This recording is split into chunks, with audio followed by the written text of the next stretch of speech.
Covid-19. Y a-t-il une guerre des générations? Boomer contre millénial?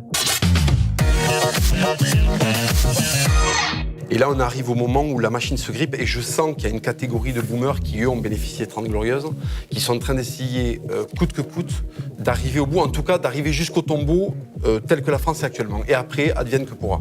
Et cette mentalité-là me désole. Après, je comprends parfaitement, je vous le dis, je comprends parfaitement qu'on protège nos anciens du Covid. Moi, je suis pour que ces gens-là soient protégés, mais que ce soit ciblé, que les gens à risque soient protégés et qu'on laisse les jeunes aller travailler pour payer les impôts qui les écrasent. Et en seconde partie, Covid-19. Est-ce la revanche de la France rurale sur les métropoles? Toulouse a changé, il y a de moins en moins de plaisir, mais ça rejoint ce que je disais tout à l'heure sur le fait de vivre en France, indépendamment du Covid. Tout a été rendu, tout a été souillé. L'encre noire du progrès et de sa branche islamisante a souillé le quotidien. Il n'y a plus de plaisir en ville. Donc je suis parti chercher un semblant de vie à l'ancienne, à la campagne, pour voir des gens normaux. Voir des gens normaux, c'est voir en fait des paysans, des chasseurs, mais aussi des instituteurs qui ont décidé d'aller à la campagne, voir la société française avant la grande catastrophe du mitterrandisme. Donc moi, je l'ai éprouvé ça, le départ à la campagne. Et je peux vous dire que quand ils m'ont vu débarquer, ils ont été inquiets quand même.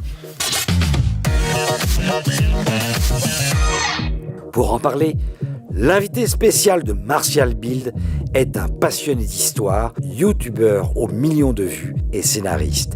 Il est l'auteur des best-sellers Carnet de guerre et Crépuscule des Titans. Il vient de publier chez Ring Expédition punitive avec cet avertissement. Seuls les lecteurs détenteurs des brevets et accréditations militaires de niveau 8A sont habilités à lire cet ouvrage.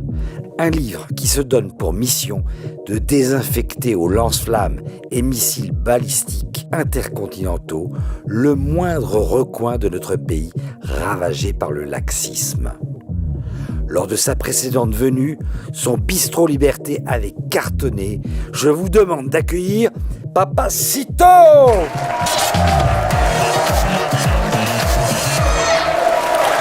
Installez-vous. Merci à vous, Papacito, d'être là. Merci de revenir à Bistro Liberté.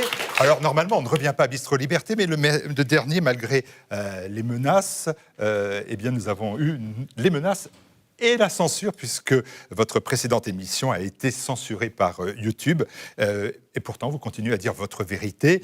On connaît la célèbre phrase d'Orwell, en ces temps d'imposture universelle, dire la vérité est un acte révolutionnaire. Eh bien, vous vous employez à le faire à travers cet ouvrage qui vient de sortir chez Ring et qui est sur la boutique officielle de TV Liberté, Expédition punitive. Il y a déjà la page de pub. Papacito, vous reprenez votre croisade contre le mal. Alors, vous dites que le livre s'inscrit dans la tradition millénaire de la satire française, libre et vivante. Mais pour ce livre, vous revendiquez le droit à la satire et à la caricature. Et par les temps qui courent, c'est dangereux. Oui, tout à fait. Après, je pense que c'est quelque chose qui... Alors moi, c'est plutôt la caricature médiévale avec sa part de grossièreté qui me séduit. Et donc, du coup, oui, il faut la faire vivre. Alors moi, je la fais vivre à l'écrit, je la fais vivre en vidéo avec les matériaux de mon temps. Mais je crois que oui, surtout après ce qui s'est passé vendredi, c'est une nécessité, même un devoir. Vous avez de nombreuses fois dénoncé ceux qui ont fabriqué vous dites la République islamique du Frankistan. Oui. C'est le terme que vous utilisez. Alors, il n'est pas de moi, Frankistan, je ne sais plus si c'est... je me demande si c'est pas Dantec ou un autre, mais c'est pas de moi, mais j'ai beaucoup aimé parce que c'est une belle synthèse de la République.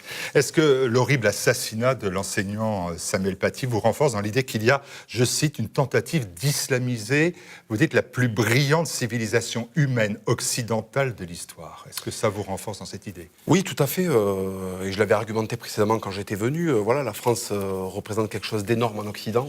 Elle est à la croisée des chemins. Symboliquement, elle représente un certain faisceau de valeurs, qui peuvent poser problème à d'autres axes civilisationnels. Et c'est pour ça qu'elle est en première ligne. Samuel Paty, c'est un enseignant de la République quelqu'un qui est attaché à la laïcité, un exemple de la laïcité pour la République, c'est lui qui est visé, c'est lui qui est touché, ça fait mal pour eux. Oui, c'est étonnant parce que ces deux filiales de la République qui travaillent pour le même patron qui est la République, donc l'Anti-France, qui se percutent. C'est comme si un camion de la Saïta rentrait dans une ambulance qui transporte un malade qui a un cancer des poumons, si vous voulez. C'est entre leurs différents réseaux et leurs ramifications, la machine s'est grippée. Et je pense qu'on va assister de plus en plus à la prise de pouvoir du bras armé de la République sur son bras propagandiste. C'est-à-dire c'est-à-dire que l'éducation nationale est le bras propagandiste de la République. Il y avait un double axe qui était donc faire détester la France aux enfants et en même temps essayer de créer le vide qui a été fait sur le catholicisme, essayer de le remplacer par une nouvelle religion. Et apparemment la jonction donc du gauchisme et de l'islam est en train de rater. Dans l'expédition punitive, il y a plutôt, et c'est vrai, une attaque en règle d'ailleurs contre ceux qui ont laissé les barbares détruire notre culture, ceux qui ont diabolisé aussi les Français historiques. Et ceux-là, à la limite, vous les attaquez plus et plus fort que les islamistes, à la limite. Mais parce que, comme je disais la dernière fois, ils font ce qu'ils ont à faire et ce que leur demande de faire leur trajectoire historique, c'est-à-dire conquérir l'Occident. Nous, normalement, notre trajectoire historique, c'est de défendre l'Occident. Quand vous avez au sein de la cité des gens qui viennent ouvrir les portes pendant la nuit, alors qu'il y a des gens qui essaient de veiller à ce qu'elles restent closes, pour moi, c'est ceux-là, les autres, qui font ce qu'ils ont toujours fait, c'est-à-dire essayer de marcher sur Rome et de faire le grand califat. C'est un projet qui existe presque depuis le début de l'expansion de l'Hégire musulmane. Et donc, les uns sont dans leur trajectoire historique, donc finalement, peut-être qu'ils ont une forme de légitimité historique, en tout cas, alors que nous, on a de véritables transfuges qui sont des anomalies dans l'histoire de France. Enfin, dans l'histoire de l'Occident, on va dire. Les collabo-gauchistes, et plus particulièrement d'ailleurs les Parisiens qui en prennent plein la gueule. Mais il faut dire que c'est un nid. Excusez-moi, je suis obligé de vous le dire.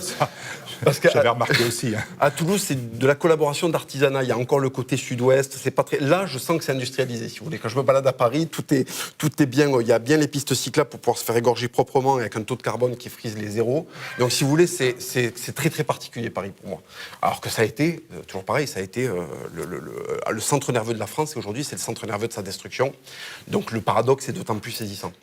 Et vous dites, je regarde les barbares, pendant qu'ils regardent les barbares tout détruire, eux, ce qu'ils veulent, c'est ne pas transpirer, ne pas saigner pendant les opérations. En fait, cette merde veut survivre et pas vivre, parce que finalement, c'est beaucoup plus compliqué de vivre. Ce que j'explique dans le livre, c'est que vivre, c'est un acte qui est... D'ailleurs, on parle d'art de vivre en France, hein, c'est quelque chose qui est profondément français. C'est-à-dire, pour survivre, on a besoin de s'alimenter, de déféquer et d'aller dormir. Vivre, c'est autre chose. Vivre, c'est boire du vin, c'est consommer des choses nobles. C'est l'art de vivre. Du cochon aussi. On y reviendra. Entre autres choses. Et consommer de l'art, consommer des choses qui sont interdites ailleurs, dans d'autres civilisations, dans d'autres sociétés, voilà, ou qui sont vécues différemment. Et je constate qu'il y a énormément de Français qui pensent que cet épisode douloureux, s'ils se mettent à adopter des demi-vies, ils passeront au travers des mailles du filet. Mais en réalité, non. L'Occident est beaucoup trop ébranlé pour que les collabos espèrent avoir une place dans le Frankistan de demain. Voilà. Oui. Non, pardon. Et j'allais dire, et en fait, peut-être qu'ils paieront encore plus cher et plus durement que d'autres têtes qui, eux, se redressent. Parce que finalement, ce que je vous expliquais tout à l'heure, c'est que pour qu'il y ait une croisade, il faut qu'il y ait des croisés quand même. Vous l'expliquez, mais en dehors des micros. Oui, pardon. C'est pour ça que si vous n'étiez pas là, vous ne pouvez pas tout suivre. Mais en dehors des micros. Nos adversaires, dans leur storytelling, si vous voulez, dans leur roman, il faut quand même qu'il y ait des croisés. On ne peut pas aller tuer des gens à genoux, ça n'a pas de sens. C'est pas une bataille, c'est une exécution. Donc c'est pas à nous qui vont s'en prendre en réalité. Ils vont s'en prendre à ceux qui sont à demi couchés et qui pensent qu'à demi couchés, ils passeront dessous des radars. Mais c'est pire que tout. Il n'y a rien qui donne plus envie de faire du mal à quelqu'un que de sentir qu'il est complètement soumis et prêt à être sanctionné. Les fragilopithèques. Oui. C'est comme ça que vous les appelez. Mais il y a eu Homo sapiens, vous savez, il y a eu Néandertal, il y a eu Cro-Magnon, et là on arrive à Fragilopithèque. Il n'a pas été encore découvert, mais c'est moi qui l'ai découvert, je l'ai mis à jour. Je suis venu à Paris avec ma petite brosse d'archéologue. J'ai gratté un petit peu, puis j'ai trouvé Fragilopithèque. Voilà. Béliard. C'est une exclue TV Liberté. Alors vous rajoutez d'ailleurs, parce que, et ça c'est quand même un peu dans tout le livre, sans burne. C'est vrai que ce terme-là revient de manière insistante dans l'ouvrage. C'est même de là qu'il se situe souvent. Alors, il faut que je vous avoue un truc, c'est que dans le sud-ouest, quand on a... moi, j'ai grandi, j'ai été mis au rugby pratiquement par obligation, puisqu'à Toulouse, on vous donne la carte d'identité, et après, vous allez vous inscrire au rugby, quoi. Et c'est vrai que le football aussi. Il y a le football, mais beaucoup moins que le rugby. À mon époque, c'était encore beaucoup le rugby. Et c'est vrai que le mot burn au rugby, je vous cache pas que dans le vestiaire, c'est un petit peu toutes les 10 secondes. Donc après, aussi, par mimétisme... là, c'est dans le vestiaire aussi. Tout à fait, mais de toute façon, c'est un livre de vestiaire. Il faut le lire en crampon. Voilà, je sais pas si je vous l'ai dit, mais voilà, c'est un livre qui sent un petit peu la transpi. Non, mais comme je sortais d'un bouquin de Graziani, j'ai eu le sentiment que d'un seul coup, c'était un autre monde. La cible, la target, finalement, ce sont les blancs honteux d'être blancs. Oui, tout à fait. Tout à fait. Bien sûr, les croisés, quand ils allaient, si vous voulez, à Antioche, se battre avec les Turcs, ils étaient contents de voir des Turcs. Voilà, ça fait de la matière, on va y aller, on va s'envoyer. Puis les Turcs étaient contents de les voir. Et puis finalement, on était dans un truc qui était logique, qui était dans la confrontation saine. S'il y avait eu des traîtres dans leur rang qui étaient pris à les poignarder pendant la nuit, là, ça aurait été autre chose. Ça aurait été quelque chose de beaucoup plus violent pour eux, je crois. Ah, il y a un chapitre, honnêtement, hilarant. Je vous invite à le lire, messieurs les sociétaires. Mais politiquement, quand même, inconcevable, inconvenant, inconséquent, intolérable, inacceptable. Moi, je vous ai fait tout ça pour le CSA. Vous avez beau dire que ce livre n'est pas un manifeste politique, ni un tribunal, vous proposez, et comment voulez-vous qu'on ne soit pas censuré ? Vous proposez la création de camps de rééducation civilisationnelle pour les collabo-gauchistes. Oui, mais parce que dans ma conception christique, on peut toujours récupérer quelqu'un. Donc il faut se donner les moyens. Et des bons moyens, ça serait d'adapter une pédagogie. L'éducation nationale adore ce mot, la pédagogie, mais là, une pédagogie qui ne soit pas gérée par l'éducation nationale, qui soit gérée selon d'autres standards, mais pédagogique quand même, ou peut-être, au bout d'un moment, avec certaines méthodes, on pourrait arriver à faire en sorte que ces gens-là se reconnectent avec le réel. Alors, je vois, 6h43 du matin, ils commenceraient leur journée de travail dans les amplitudes horaires seraient indexées sur les horaires de travail d'un ouvrier moyen du Corée du Nord. Oui. Mais quand on réclame du communisme et qu'on vit dans la ville de France qui a bénéficié de toute sa négation, c'est-à-dire des années et des années d'excellence française, c'est-à-dire catholique et enracinée.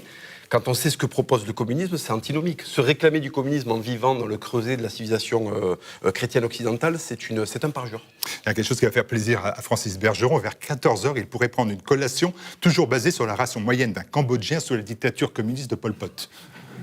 Ouais. Ça fait pas grand-chose, hein, ça fait pas grand-chose. C'est pas énorme, vous savez, je crois que les journalistes de Libération... Ça permettra de lutter contre l'obésité, en tout cas. Oui, tout à fait. Et je crois que les journalistes de Libération sont pas des grands mangeurs, donc ça leur fera pas de mal. 21h à 1h du matin, les prisonniers devront apprendre par ouverture d'esprit à réciter le Coran. Mais je pense que quand on veut la société pour laquelle ils plaident, je crois qu'il faut commencer par là.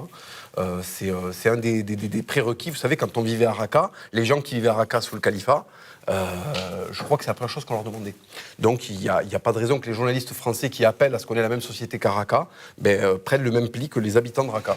Alors il y a tout un pan de rééducation, je vous invite à lire le bouquin, hein, parce que c'est en 2 parties, éducation, rééducation, rééducation, éducation, avec un examen final quand même de fin de rééducation. Et c'est à Philippe Ménard, ça lui rappellera un esprit de jalon, puisqu'il faut répondre à des questions. Charles Martel aurait dû négocier, oui, non. L'incendie de Notre-Dame était une combustion spontanée, oui ou non, vrai ou faux. Clovis aussi aurait invité des transsexuels noirs à l'Élysée pour la fête de la musique, vrai ou faux. Le public peut bien évidemment répondre à ces questions. C'est un examen important et difficile quand même. Écoutez, ça permettrait, je crois qu'il y a une vingtaine de questions. J'ai vu ça, oui, j'en ai cité 3. Ça permettrait de dresser déjà un profil et puis de savoir à qui on a affaire, quoi. Voilà. Avec les journalistes des Inrocks se soumettent à l'envahisseur car ils ont peur d'être égorgés et collaborent par soumission, vrai ou faux, malheureusement, ça nous ramène à cette actualité. On va passer tout de suite, si vous le voulez bien, au premier thème de notre débat ensemble. On va retrouver nos sociétaires, bien évidemment. Je salue Philippe Randac, je n'ai pas encore eu l'occasion de saluer pour Euroliberté Pierre Gentillet, qui va nous rejoindre dans quelques instants. Et on va parler du Covid et du choc générationnel qu'il a, semble-t-il, permis de visualiser. Est-ce qu'il faut mettre les boomers, les adultes, en camp de rééducation ? On va se poser la question, c'est des éléments de notre débat dans quelques instants. Alors restez avec nous et avec notre invité, Papacito, pour Expédition Punitive. Terre de France, un parfum au service de notre pays. En vente sur la boutique de TV Liberté.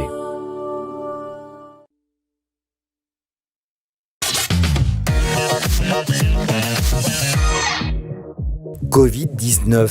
Y a-t-il une guerre des générations? Boomer contre millénial? Le Covid-19 oppose-t-il les générations? Les adultes se plaignent de l'insouciance des jeunes face à la crise sanitaire. Les jeunes se sentent bridés dans leur liberté en ayant pour devoir de protéger les plus anciens. Assiste-t-on, pour reprendre le jargon actuel, à une guerre entre boomers et millénial? Et un monde divisé en fonction de sa date de naissance, est-il pertinent? Voilà. Alors, derrière les mots boomer, adulte et millénial, jeune, il y a bien évidemment des concepts pensés par des responsables ou des consultants en marketing. Néanmoins, on a vu à travers le Covid que se pose cette question des relations. On a même parlé de choc générationnel entre ces adultes et ces jeunes. Vous, dans votre ouvrage, vous dites, vous visez même à M60 à la main, ces Français adultes qui cèdent aux nouvelles générations, une France qui est transformée, on pourrait même dire, selon vos propres termes, découillée. Vous voyez, je fais un effort pour essayer de rester trivial, sur le sujet. trivial. Voilà. Les adultes, ils sont pour vous quand même un peu responsables et coupables. Il y a une partie de la génération qu'on dénomine souvent par les 68ards, voilà, les boomers, les 68ards. Une grande partie d'entre eux ont bénéficié de 30 Glorieuses, tant mieux pour eux.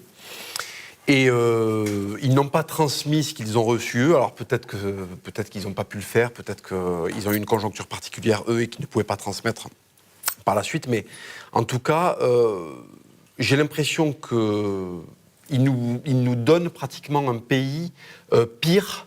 Enfin, comment dire? C'est-à-dire qu'en fait, ils ont tout eu et nous, on va avoir les décombres. Voilà. Alors je ne sais pas si c'est alors imputable directement, mais c'est quelque chose qu'ils ne veulent pas voir, qu'ils ne veulent pas accepter. Vous écoutez bien, parce qu'on va parler de cela. Je dis ça parce que dans votre ouvrage, il y a un chapitre, je vais dire nouveau par rapport aux deux autres livres, qui est sur votre grand-père. Oui. Sur votre grand-père Carlos Jiménez, qui vient du quartier du Mirail. Votre grand-père était, vous dites, un des naufragés de l'histoire. Il était communiste. Oui, enfin, il était anarchiste. Anarchiste, pardon. Et il voulait, et vous êtes très attaché à cette notion de transmission. Voilà, toujours dans des ouvrages, cette transmission. Et alors vous dites, aujourd'hui, je suis devenu ce qu'il a tué et traqué toute sa vie. Un patriote catholique conservateur. Si seulement il pouvait me voir, ça le ferait rire, puis il me mettrait quand même une balle dans la tête à bout portant, pour l'exemple, et pour de vrai. Et je vous le certifie. C'était un authentique... J'ai trouvé ça très inquiétant et non, c'est triste à la fois. Non, parce que c'est ce que ne comprennent pas les néo-gauchistes, ce que j'appelle les néo-gauchistes, c'est qu'avant, il y avait une extrême gauche qui était tout aussi urticante, à mon avis, pour la civilisation, sauf que les gens qui étaient ces entrepreneurs de cette gauche-là, c'était des gens qui étaient jusqu'au boutiste. Il y avait un nihilisme qui, au moins, c'était pas une question de posture. Vous comprenez ce que je veux dire? Donc c'est ça que je respecte, c'est le fait que c'était pas une posture et qu'ils soient allés au bout de leur logique. Aujourd'hui, j'ai affaire à des gens qui se prévalent de ces idées et qui, en fait, organisent leur vie d'une manière qui est complètement inverse aux valeurs qu'ils promeuvent. Voilà. Et vous parlez de transmission de tout à l'heure. Mon grand-père m'a transmis une capacité à la violence. D'accord ? Il m'a transmis une aptitude à la violence, pas forcément au service des idées qu'il avait lui. Donc là, je vous parle de transmission profonde. Je ne vous parle pas des idées, je vous parle d'un instinct qui a pratiquement disparu chez beaucoup de gens. Et moi, j'ai pu en bénéficier parce que lui, il n'est pas mort à la guerre. Il y a beaucoup de Français qui ont été coupés de ça parce que leurs parents sont morts, leurs grands-parents ou leurs grands-parents sont morts à la guerre de 14-18 et n'ont pas pu leur raconter. Moi, mon grand-père, il a survécu à la guerre qu'il a faite. Et du coup, il en avait gardé l'instinct de mort, l'instinct de violence. Et il nous l'a transmis dans les années 90, à un moment où la société est quand même très pacifiée. Donc je pense qu'aujourd'hui, si j'ai les postures que j'ai, c'est quand même malgré tout grâce à lui. Bon, après, bien sûr, j'ai pas du tout épousé ses idées. Pourquoi? Enfin, excusez-moi. Pourquoi? Francis Bergeon, qui est journaliste à présent, lui, en profite pour poser des questions. Pourquoi? Parce que c'était... qu'il a transmis à votre père, on peut aller jusqu'au bout de l'histoire. Oui, enfin, alors lui, c'est côté maternel qui les a transmis à ma mère, mais de toute façon, mon autre grand-père aussi a fait la guerre civile. Tous mes grands-parents ont fait la guerre civile. Il n'y a que des... Espagnols. Oui, dans mes grands-parents, il n'y a que des combattants contre Franco, voilà. Et donc, en fait, pourquoi? Parce que... C'était quoi la question, vous m'avez dit exactement, précisément? Pourquoi vous n'êtes pas anarchiste, anti-franquiste? Parce qu'en fait, à un moment, moment, j'étais dans un bain qui était pratiquement c'est du maoïsme. Toute ma famille, c'est des commissaires politiques. Le dimanche, on refait la guerre civile dimanche après dimanche, donc je la connais par cœur. Et au bout d'un moment, j'ai vu que la réalité ne collait pas avec les projections idéologiques. Ils étaient attachés à des idéologies qui étaient valables peut-être dans les années 30, avec des concepts qui étaient valables dans les années 30-40, qui ne l'étaient plus du tout dans les années 90, quand on commençait à voir poindre des islamistes, si vous voulez. Ils étaient encore en train de traquer les fascistes, au moment où le fascisme, il était à turban. Voilà. Et donc, ce paradoxe entre la réalité et le combat qui continue à mener, qui était complètement désuet et qui n'avait plus de... Enfin, les fascistes à Toulouse, c'est encore plus en voie de disparition que les baleines, je pense. Vous voyez. Donc, ils traquaient des fantômes. Et j'ai toujours été étonné. Vous avez eu l'occasion d'en parler avec votre grand-père de votre évolution ? Alors, il ne me parlait pas. Bon. C'est lui qui me parlait, mais je ne lui parlais pas. Bon. Voilà. Donc, non, je n'ai pas eu le temps de lui en parler, mais c'est après sa mort que j'ai commencé à digérer, que je me suis rendu compte que j'avais affaire à un assassin rouge, quoi. Vous voyez ce que je veux dire ? Parce que, si vous voulez, les crimes qu'on me présentait à l'école, les crimes hitlériens de la Seconde Guerre mondiale, étaient stricto sensu les mêmes qu'avait commis mon grand-père, pour une idéologie qui pourtant était saluée. Voilà, moi, mes profs, ils connaissaient le parcours de ma famille, ils n'arrêtaient pas de me dire que mon grand-père était un héros. Moi, je l'avais à la maison et je voyais, entre guillemets, l'envers du décor. Et c'était un assassin pur et dur. Mais comme c'était un assassin de gauche, c'était un assassin qui avait une autorisation de commettre des homicides, une autorisation morale d'avoir commis des homicides. On a fait cette parenthèse, on revient sur, oui, pardon, sur notre truc. Mais non, mais c'était très bien de le faire et c'est moi qui vous ai poussé. Mais aujourd'hui, est-ce que c'est vrai que l'on peut se dire que quand les jeunes ont pendant des mois cessé de vivre pour que leurs vieux continuent de survivre, aujourd'hui, ils en ont marre. Est-ce que ça aussi vous le comprenez ? C'est-à-dire que là, on n'a plus rien. Il n'y a plus d'espoir. C'est-à-dire que la civilisation française va disparaître. On est écrasé sous la fiscalité parce qu'en fait le système repose sur une régénérescence et sur une courbe de naissance qui ne fonctionne pas. Et là, on arrive au moment où la machine se grippe et je sens qu'il y a une catégorie de boomers qui, eux, ont bénéficié de 30 Glorieuses, qui sont en train d'essayer, coûte que coûte, d'arriver au bout, en tout cas d'arriver jusqu'au tombeau tel que la France est actuellement. Et après, advienne que pourra.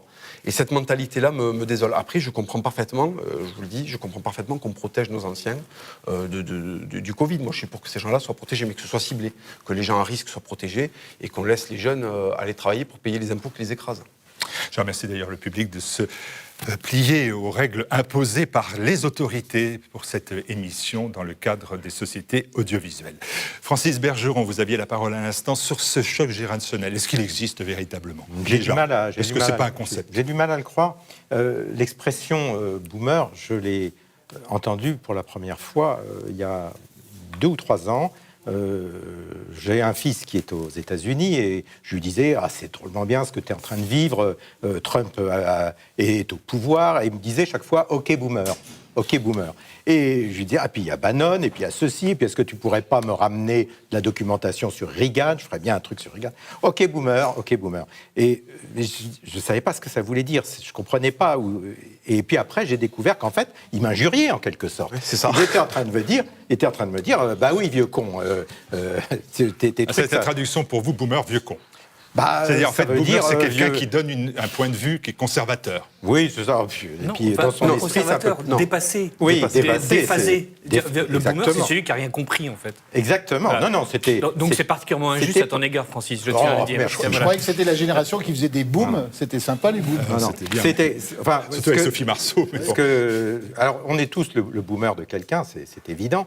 Mais enfin, encore que je commence à avoir du mal à trouver des boomers. Mais... pour ce qui me concerne, mais ce que je veux dire, c'est que j'ai eu quelques expériences pendant le confinement, notamment le cas d'un voisin qui nous a tiré dessus à la carabine parce qu'on applaudissait les médecins à 20h dans une ville de bord de mer, que tu connais un petit peu. Eh bien, quand je racontais cette anecdote, notamment je l'ai racontée à des journalistes du coin, les gens me disaient tous oui, c'était une personne âgée. Non, c'était pas une personne âgée, c'était quelqu'un qui avait peut-être 35 ans, qui se sentait menacé par les Parisiens venant apporter leurs microbes dans leur ville. Donc la notion de boomer contre millennials,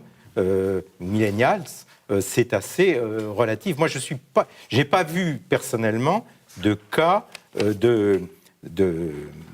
d'antagonisme générationnel sur cette affaire-là. Il y a des pétochards, il y a des prudents, il y a des gens qui ont des problèmes de santé et qui demandent à ce qu'on fasse attention. Et puis, il y a des gens m'en foutistes, il y a des gens, des inconscients, ou peut-être des gens courageux, mais je ne crois pas que la frontière, ce soit une frontière d'âge. Alors, ce qu'évoque notre invité, votre invité, notre invité, c'est un type de boomer, c'est-à-dire c'est l'élite des boomers, ceux qu'on voit à la radio, à la télévision, qui ont le monopole de la parole, le monopole de l'argent, le monopole qui occupe le terrain partout, qui se connaissent tous, qui travaillent entre eux. C'est la génération de l'après-mai 68. Oui, c'est ça.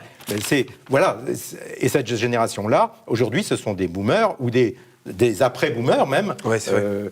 Ça, je suis bien d'accord que cette génération existe, mais c'est très peu de monde.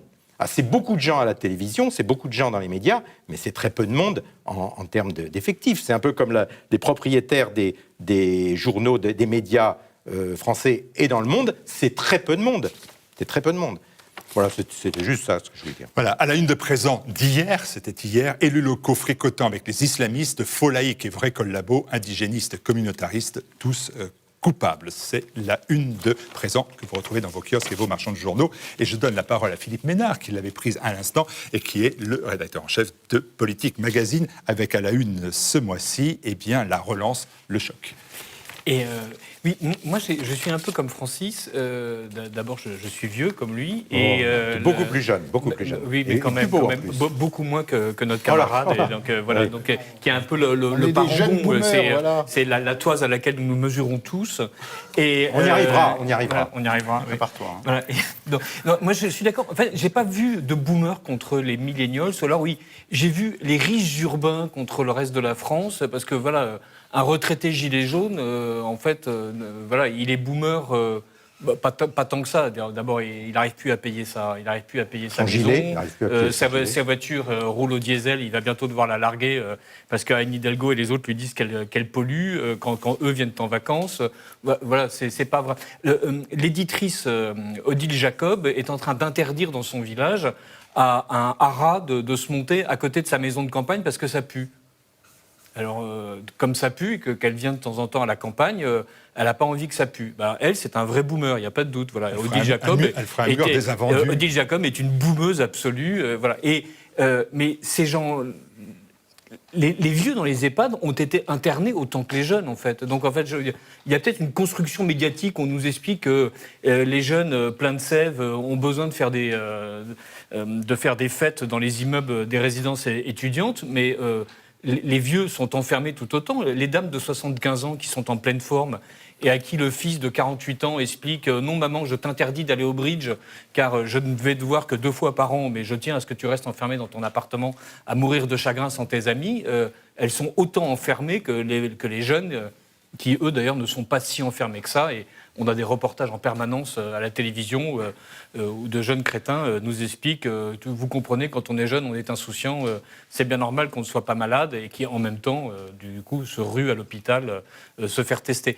Je ne sens pas du tout ça. Moi, je sens plutôt les inquiets contre les placides, les prudents contre les insouciants, les racornis contre les amis. Enfin, voilà, c'est la ligne de partage, elle est là, quoi. Philippe Randa, pour Euroliberté, est-ce que vous aussi, vous considérez que quand on ne comprend pas un phénomène de société, finalement, on compte sur le clash générationnel? Mais il l'a compris, je crois. Lui, il l'a compris. Moi, je suis étonné qu'on reste sur les jeunes contre les vieux, alors que ça fait des mois que le gouvernement entreprend de diviser tous les Français, toutes les classes sociales, quelle que soit leur religion, leur race, leur statut social.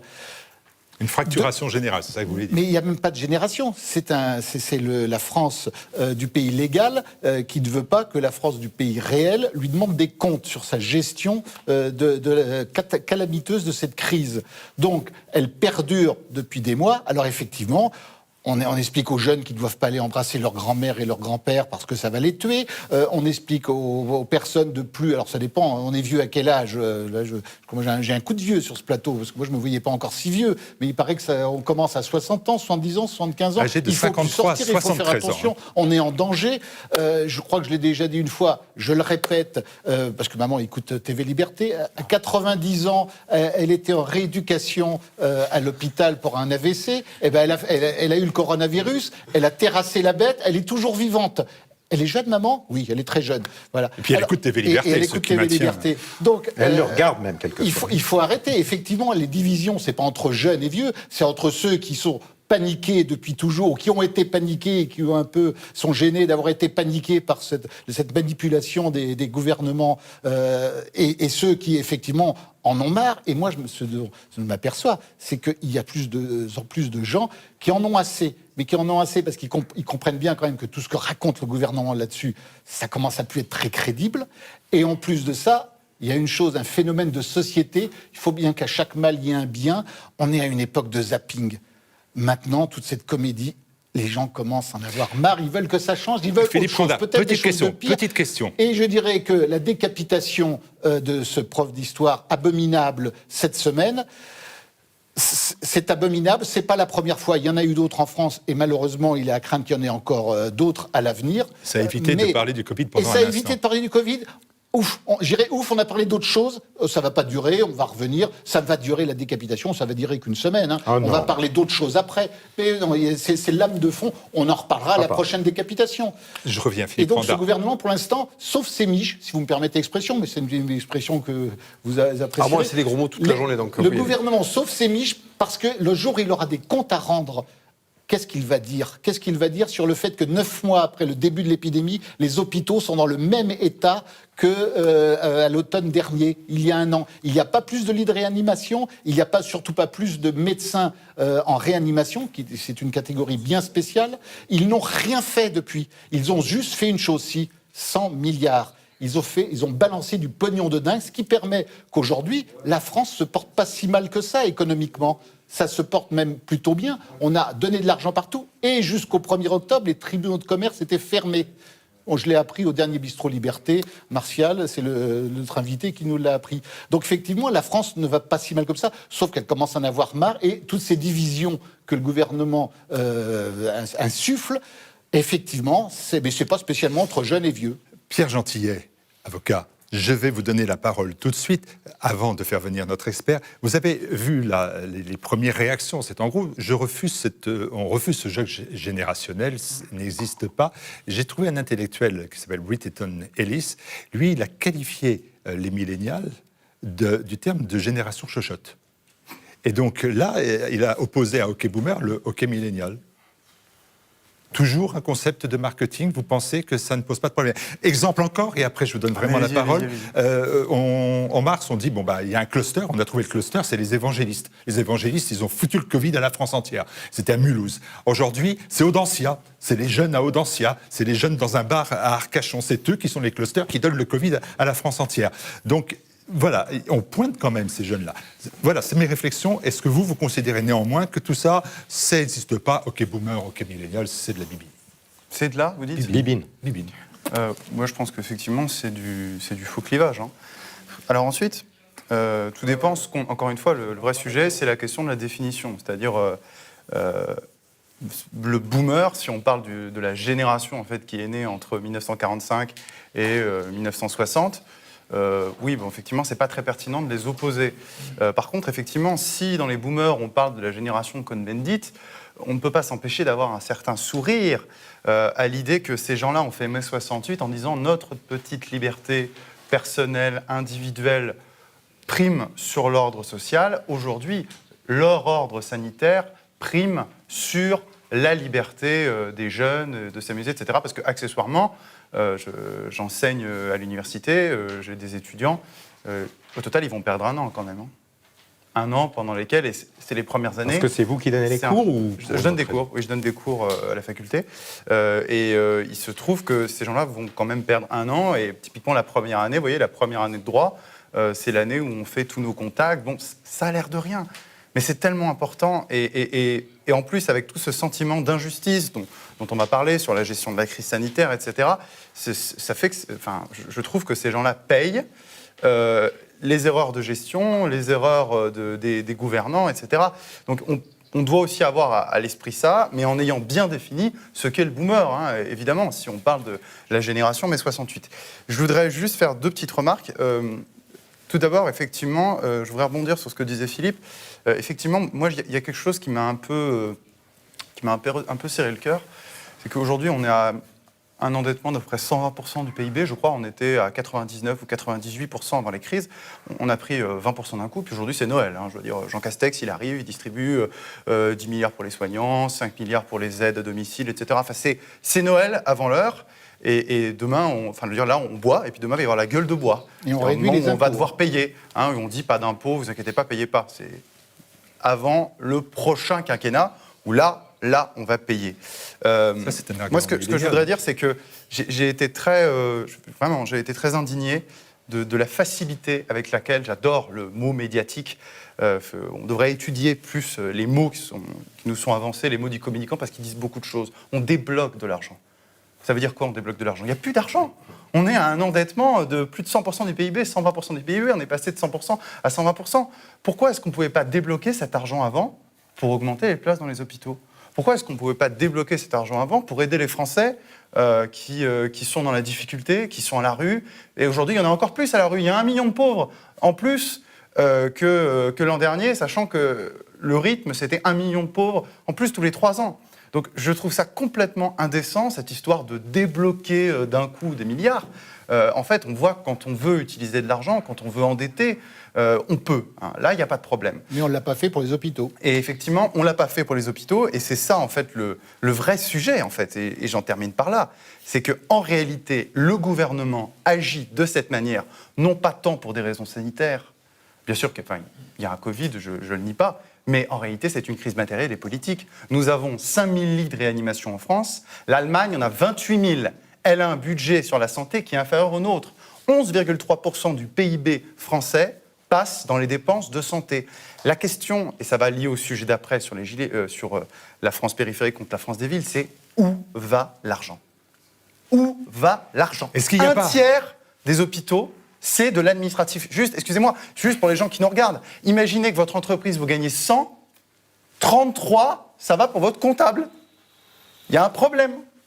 Il y a un problème. Voilà. Je vais vous laisser avancer. Ça va nous permettre de faire venir un jeune qui a accepté de venir évoquer cela de son point de vue avec la liberté qui est la sienne et que l'on connaît bien parce qu'il est aussi sociétaire, Pierre Marin, étudiant.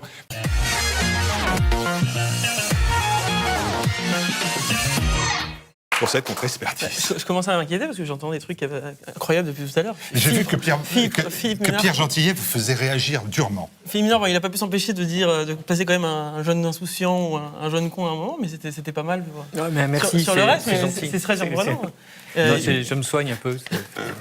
Et puis Pierre, il s'est trompé d'une émission, mais sur la fraude sociale et sur l'argent public, mais c'est pas grave. Vas-y. C'était un cours qu'il avait préparé. C'était un cours qu'il avait préparé, il nous le refuse puisqu'il ne peut pas le faire à ses études. C'est une belle condition en tout cas d'être expert. Expert de quoi, je sais pas trop, mais donc, expert en jeunesse, parce que là, par rapport à nous, vous m'avez demandé de jouer le Millennials. Des boussolants, mais j'ai pas envie de le faire. En fait. Mais vous l'avez déjà dit 3 fois depuis ce matin. Et en fait, je suis assez d'accord avec tout ce qu'a dit Papacito jusque là sur le et ce qui a été dit d'ailleurs également par Philippe sur le. Tout le monde est toujours d'accord avec Papacito quand il est à côté à moi d'un mètre. C'est pas faux, je l'admets, mais en l'occurrence, je crois que le thème était une erreur. La division, elle existe intergénérationnellement. On l'a vu avant le Covid avec la réforme des retraites. Ce gouvernement fait tout pour pousser les vieux contre les jeunes. On l'a vu à l'élection présidentielle. Ils ont voté à 80% pour le candidat Macron. Il y a des gens dans ce pays qui ont voté majoritairement Mélenchon, Le Pen, qui ont des votes complètement différents. Mais, donc vous actez qu'il y a quand même... Non, parce qu'elle est aussi intragénérationnelle. Moi, je ne me sens rien de commun avec ce millennials tchétchène qui a décapité un prof. En fait, il faut bien comprendre que le pays est divisé peut-être générationnellement, il est aussi divisé culturellement, il est divisé territorialement. Ça fait 10 ans que tout le monde se gargarise avec Christophe Guilluy. C'est une réalité. Il y a une division générale, une fracture, alors je vais parler de la fracture sociale, maintenant sociale, territoriale, culturelle, qui en fait est voilà, un symptôme du Covid, que le Covid a remis un peu en lumière. Moi, je vais simplement, voilà, puisque le sujet c'était ça, réfléchir un peu sur cette question-là, qui est aussi une question que Christophe Colomb que Gérard Collomb, pardon, c'est pas le même. Il n'a que découvert Lyon. C'est moi. Que Gérard Collomb avait décrit comme la situation du côte à côte qui finirait par le face-à-face. Il disait, bon, on a 5 ans. Alors, il donne des échéances. Donc la fin de la civilisation est dans 5 ans, d'après Gérard Collomb. Ça va peut-être plus vite qu'il le pense, mais bon.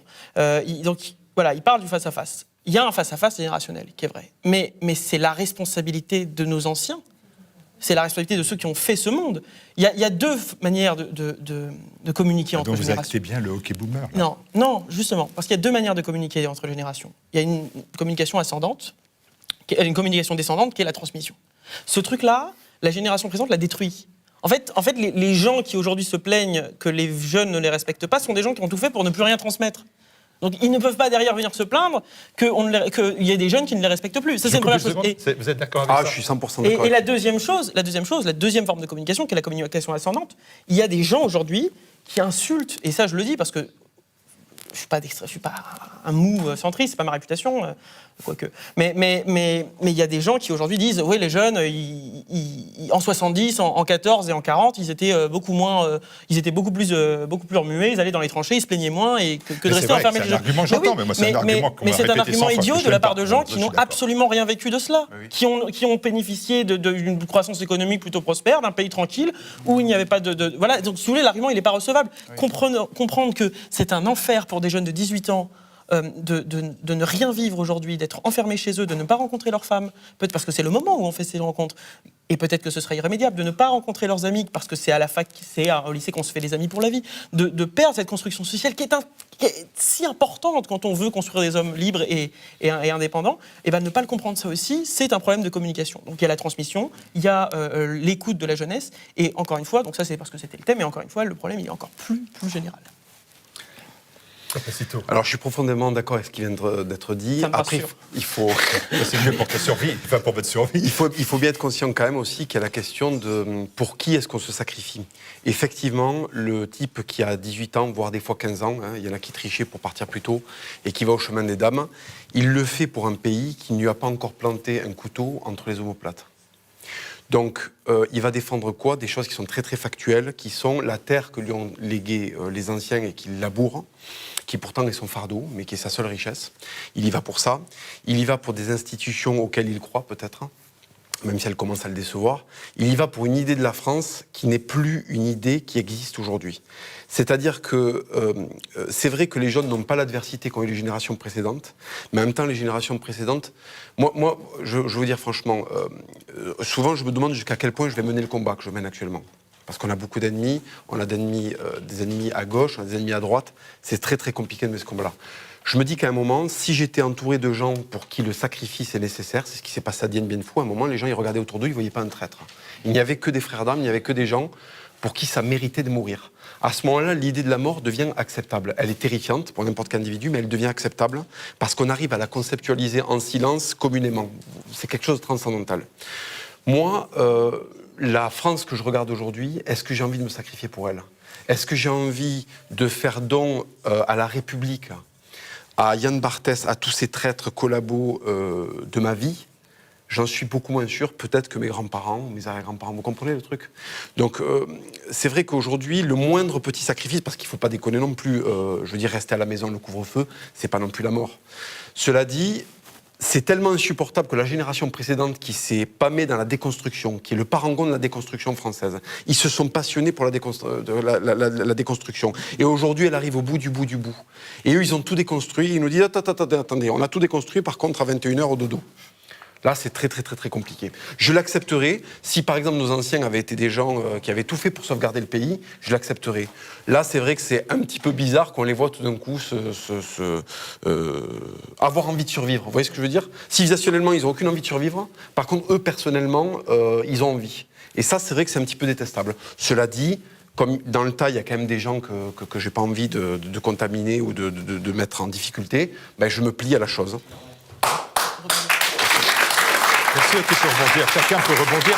Est-ce que qui veut prendre la parole? Pierre, alors, qui veut prendre la parole là? Allez. Il y a un constat, au moins ici, on réconcilie toutes les générations. Oui, c'est vrai. Non, mais c'est assez intéressant de voir. Peut-être juste une précision sur ce que disait Pierre, et pour aller aussi dans son sens, je pense qu'il faut faire une distinction entre ce que pour certains nous appelons les boomers et les anciens. C'est-à-dire que, effectivement, moi aussi j'ai vu un peu sur les réseaux sociaux des personnes un peu âgées se plaindre en disant « Ah, nous on a connu la guerre, etc. Vous critiquez les boomers. » Mais attendez, les boomers c'est après 45, donc comment est-ce qu'ils ont pu connaître la guerre? La première personne qui m'a appelé boomer? Ah, on vous a appelé boomer? Oui, Pierre Gentillet, il s'appelait. Moi, je dis ça? Ils sont par énervement. C'est pas vrai. Mais bien sûr que si. Mais non, je vous ai jamais appelé je retrouve boomer. les îles. Je C'est vrai? Bien sûr. Écoutez, Bien sûr. Mais c'était cause toujours mon vieux, hein, j'avais bien compris. Ah oui, quoi. oui, Mais- comme ça mais peut-être, oui. Mais dans la notion de boomer, Mais ok, bien boomer, non, parce que dans la évidemment, notion de ça boomer, il y a m'étonne quand même l'idée de Voilà. jouisseur et l'idée de gauche quelque part. Donc, je vous ai pas vu comme ça. Non. En tout cas, pas un jouisseur de Ça m'aurait gauche. fait Mais pla- je ça vous ai m'aurait pas fait vu comme plaisir, ça. parce que de gauche, c'est rarement une Non. insulte qu'on me fait. Non. Rarement. Il y a le complément que vous avez apporté, Pierre Marin. il est super juste. En fait, le sentiment d'écœurement profond devant la réalité de ce qui est en train de devenir ce pays, culturellement, on l'a dit, sécuritairement, éducativement, enfin tout ce qu'on voit, toute l'actualité qui est permanente et qui est presque aujourd'hui indolore, tellement c'est délirant, quoi. Eh bien, elle donne pas envie de faire des sacrifices, elle donne pas envie de se battre. Et c'est pas un apeuré réactionnaire qui a déjà tout abandonné qui vous le dit. Sinon, moi, je serais en train de faire de l'argent et je me mettrais à l'abri, comme beaucoup de gens de ma génération le fait. Je connais plein de gens dans des grandes écoles, etc., qui me disent mais arrête de t'emmerder, fais du fric, pars, parce que quand ça va péter, faudra être loin. Bon, donc qu'on se le dise. Il y en a aussi, qui le font. Qu'on se le dise aussi. Vous l'avez pas fait, mais il y en a beaucoup Non, qui font. il y en a qui le font, mais qu'on se le dise aussi. Quand on voit ce qui s'est passé, et quand on voit que déjà c'est en train de s'arrêter, là, l'histoire de Conflans-Sainte-Honorine, que en fait c'est la énième.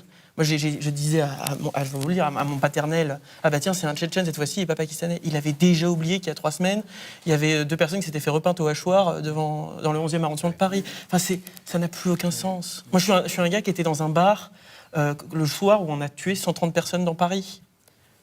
On était avec des amis à l'époque de la cocarde. Moi, je me rappelle très bien. On était dans un bar, on faisait une réunion c'était au lancement du mouvement, on est dans ce bar et on La voit cocarde étudiante, hein, et pour on ceux voit- qui n'étaient pas là à la soirée. Voilà, et on voit ce qui se passe et en fait rien n'a changé depuis.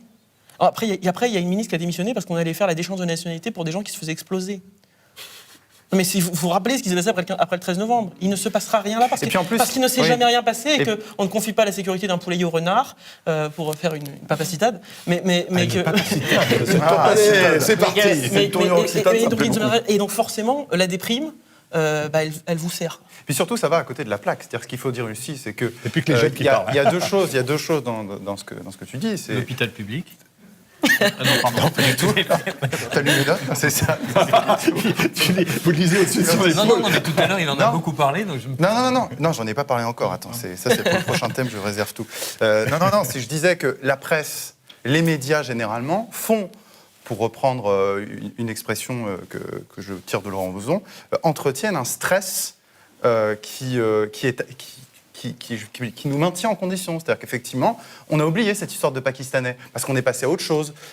Aujourd'hui, on est encore effectivement sur les restes de cet attentat de décapitation horrible du professeur qui nous émeut tous d'un coup. Il y a une grosse montée de stress, puis après on passe à autre chose et on change, etc. Et finalement, rien ne change. Là, la seule mesure qu'on a annoncée, qui est à côté de la plaque, c'est qu'on va revenir avec la loi Avia dans le chariot en disant le problème c'est les réseaux sociaux. Le problème c'est pas les réseaux sociaux. Le problème c'est que ce Tchétchène n'avait rien à faire. Blancs, hein. Le problème c'est que ce Tchétchène n'avait rien à faire ici. Le problème c'est qu'il y a un problème vis-à-vis de l'islam politique en France. Et tant qu'on ne pose pas la question de l'immigration et de la pratique religieuse de l'islam en France, on n'a rien résolu. La question des réseaux sociaux, on sait très bien comment ça va être instrumentalisé. Et on sait très bien qui sera pénalisé. On voit très bien qui sont les comptes Twitter qui ont été supprimés ces dernières années. C'est pas des comptes Twitter Comme a dit Christophe Barbier, d'islamistes, c'est des comptes Twitter de génération identitaire, par exemple. Ah oui. C'est pas la mosquée de Pantin qui a été censurée. Regardez, écoutez un millénial.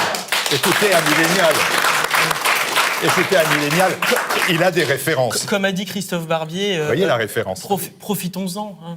Donc on va venir régler un problème de liberté d'expression en réduisant encore plus la liberté d'expression. Ces gens sont fous.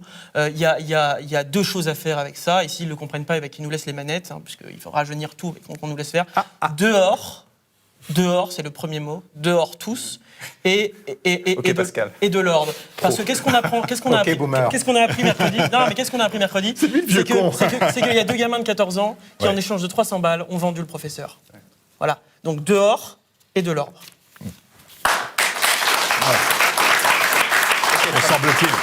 Semble-t-il vendu le professeur en connaissance de cause. Alors ils l'ont vendu. Alors d'après ce que disait le parquet, c'est parce qu'ils lui ont dit, il leur a dit qu'il allait le tabasser ou l'humilier. Donc là, ça valait 300. Et quand on met toute la responsabilité sur les mosquées ou sur les réseaux sociaux, on oublie juste une chose, il y a eu le califat. Le califat a été un immense, entre guillemets, bien évidemment, espoir pour tous les paumés des cités et autres qui se sont vus là, enfin, un sens à leur vie. Ce qui fait qu'aujourd'hui, ceux qui décapitent un prof d'histoire ou un patron il y a quelque temps ne sont pas des gens qui ont reçu des ordres de leurs imams locaux ou de Daesh en cavale. Ce sont des gens qui se disent, qui brusquement entendent, et on pardonnera la comparaison, des voix comme Jeanne d'Arc, comme on se dit, ah, il faut que je fasse quelque chose, ce prof a fait ce scandale-là, lui tout seul a été décapité. Je suis persuadé que là, ils ont voulu arrêter toute la famille, ses amis et autres, mais ils doivent même pas être au courant, le reste de la famille, que ce gars-là, ce Tchétchène-là, a décidé ce jour-là d'aller décapiter le prof. Le problème, c'est qu'il y a immensément, dans ce pays, énormément de bombes à retardement, de gens qui ne se savent même pas aujourd'hui, futurs tueurs d'infidèles, demain, dans 6 mois. Le problème surtout, c'est qu'on les laisse. C'est qu'on les a fait revenir de Syrie. On les a fait sortir de prison. Certains sont nés ici maintenant. Mais voilà, je dirais, les bombes à retardement dont vous parlez, on les a rapatriés. On a rapatrié un certain sous prétexte d'éviter le Covid dans les prisons, on les a flanqués dans la rue. Effectivement, ils sont dehors, mais là... 200. Voilà, donc c'est quand même absolument stupéfiant. En fait, je trouve... J'ai bien compris qu'en fait, le sujet n'est absolument pas boomer contre millennials, mais Samuel Paty. Donc alors, il faut que j'essaie de rattraper le carrosse. C'est normal qu'il soit dans nos pensées. La vraie opposition, c'est celle que soulignait tout à l'heure Philippe Randa. C'est en fait, le pouvoir veut fracturer le pays. Et ce que le pouvoir veut faire, c'est il y a les soumis et les insoumis. Il y a ceux qui acceptent la contrainte légale et ceux qui la refusent. Il y a ceux qui sont contents de consentir à la violence légale du confinement, du masque, du gel, des gestes barrières, du couvre-feu, de Christophe Barbier, qu'on peut ranger au rang des catastrophes covidiennes. Et ceux qui, au contraire, essayent d'y résister en disant qu'il n'y a aucune raison... qu'on nous impose cette avalanche de mesures prétendument sanitaires qui, en fait, n'ont rien résolu. Et c'est ça que refuse le pouvoir. Le pouvoir refuse qu'on ait une quelconque analyse raisonnable de son incapacité. Et donc, il nous bombarde sans cesse de mesures de plus en plus énormes et qui font défaut en France, comme elles font défaut dans les autres pays, en fait. Puis pendant qu'on cloue au pilori un Tchétchène ou un imam local, on ne fait pas passer en procès Buzyn, Véran et les autres. Ah bah, c'est en cours. C'est en cours, oui. Mais et c'est ce qui fait que justement ils en font trop en ce moment. Le gouvernement repousse tout ça parce que peut-être qu'on aura oublié si un jour les procès arrivent dans 5 ou 6 ans, est-ce qu'on s'en souviendra encore si le Covid est loin derrière nous? Oui, je voudrais juste, d'abord saluer la maman de Philippe Randa qui nous regarde. Regarde, donc ça fait plaisir. Entre boomers, on peut se saluer, Madame Randa. Elle te trouve très beau d'ailleurs. Ça m'étonne pas. Grâce à TV Liberté, toujours plus jeune. Alors, on va faire un truc comme ça. Mais plus sérieusement, on a parlé de la loi Avia.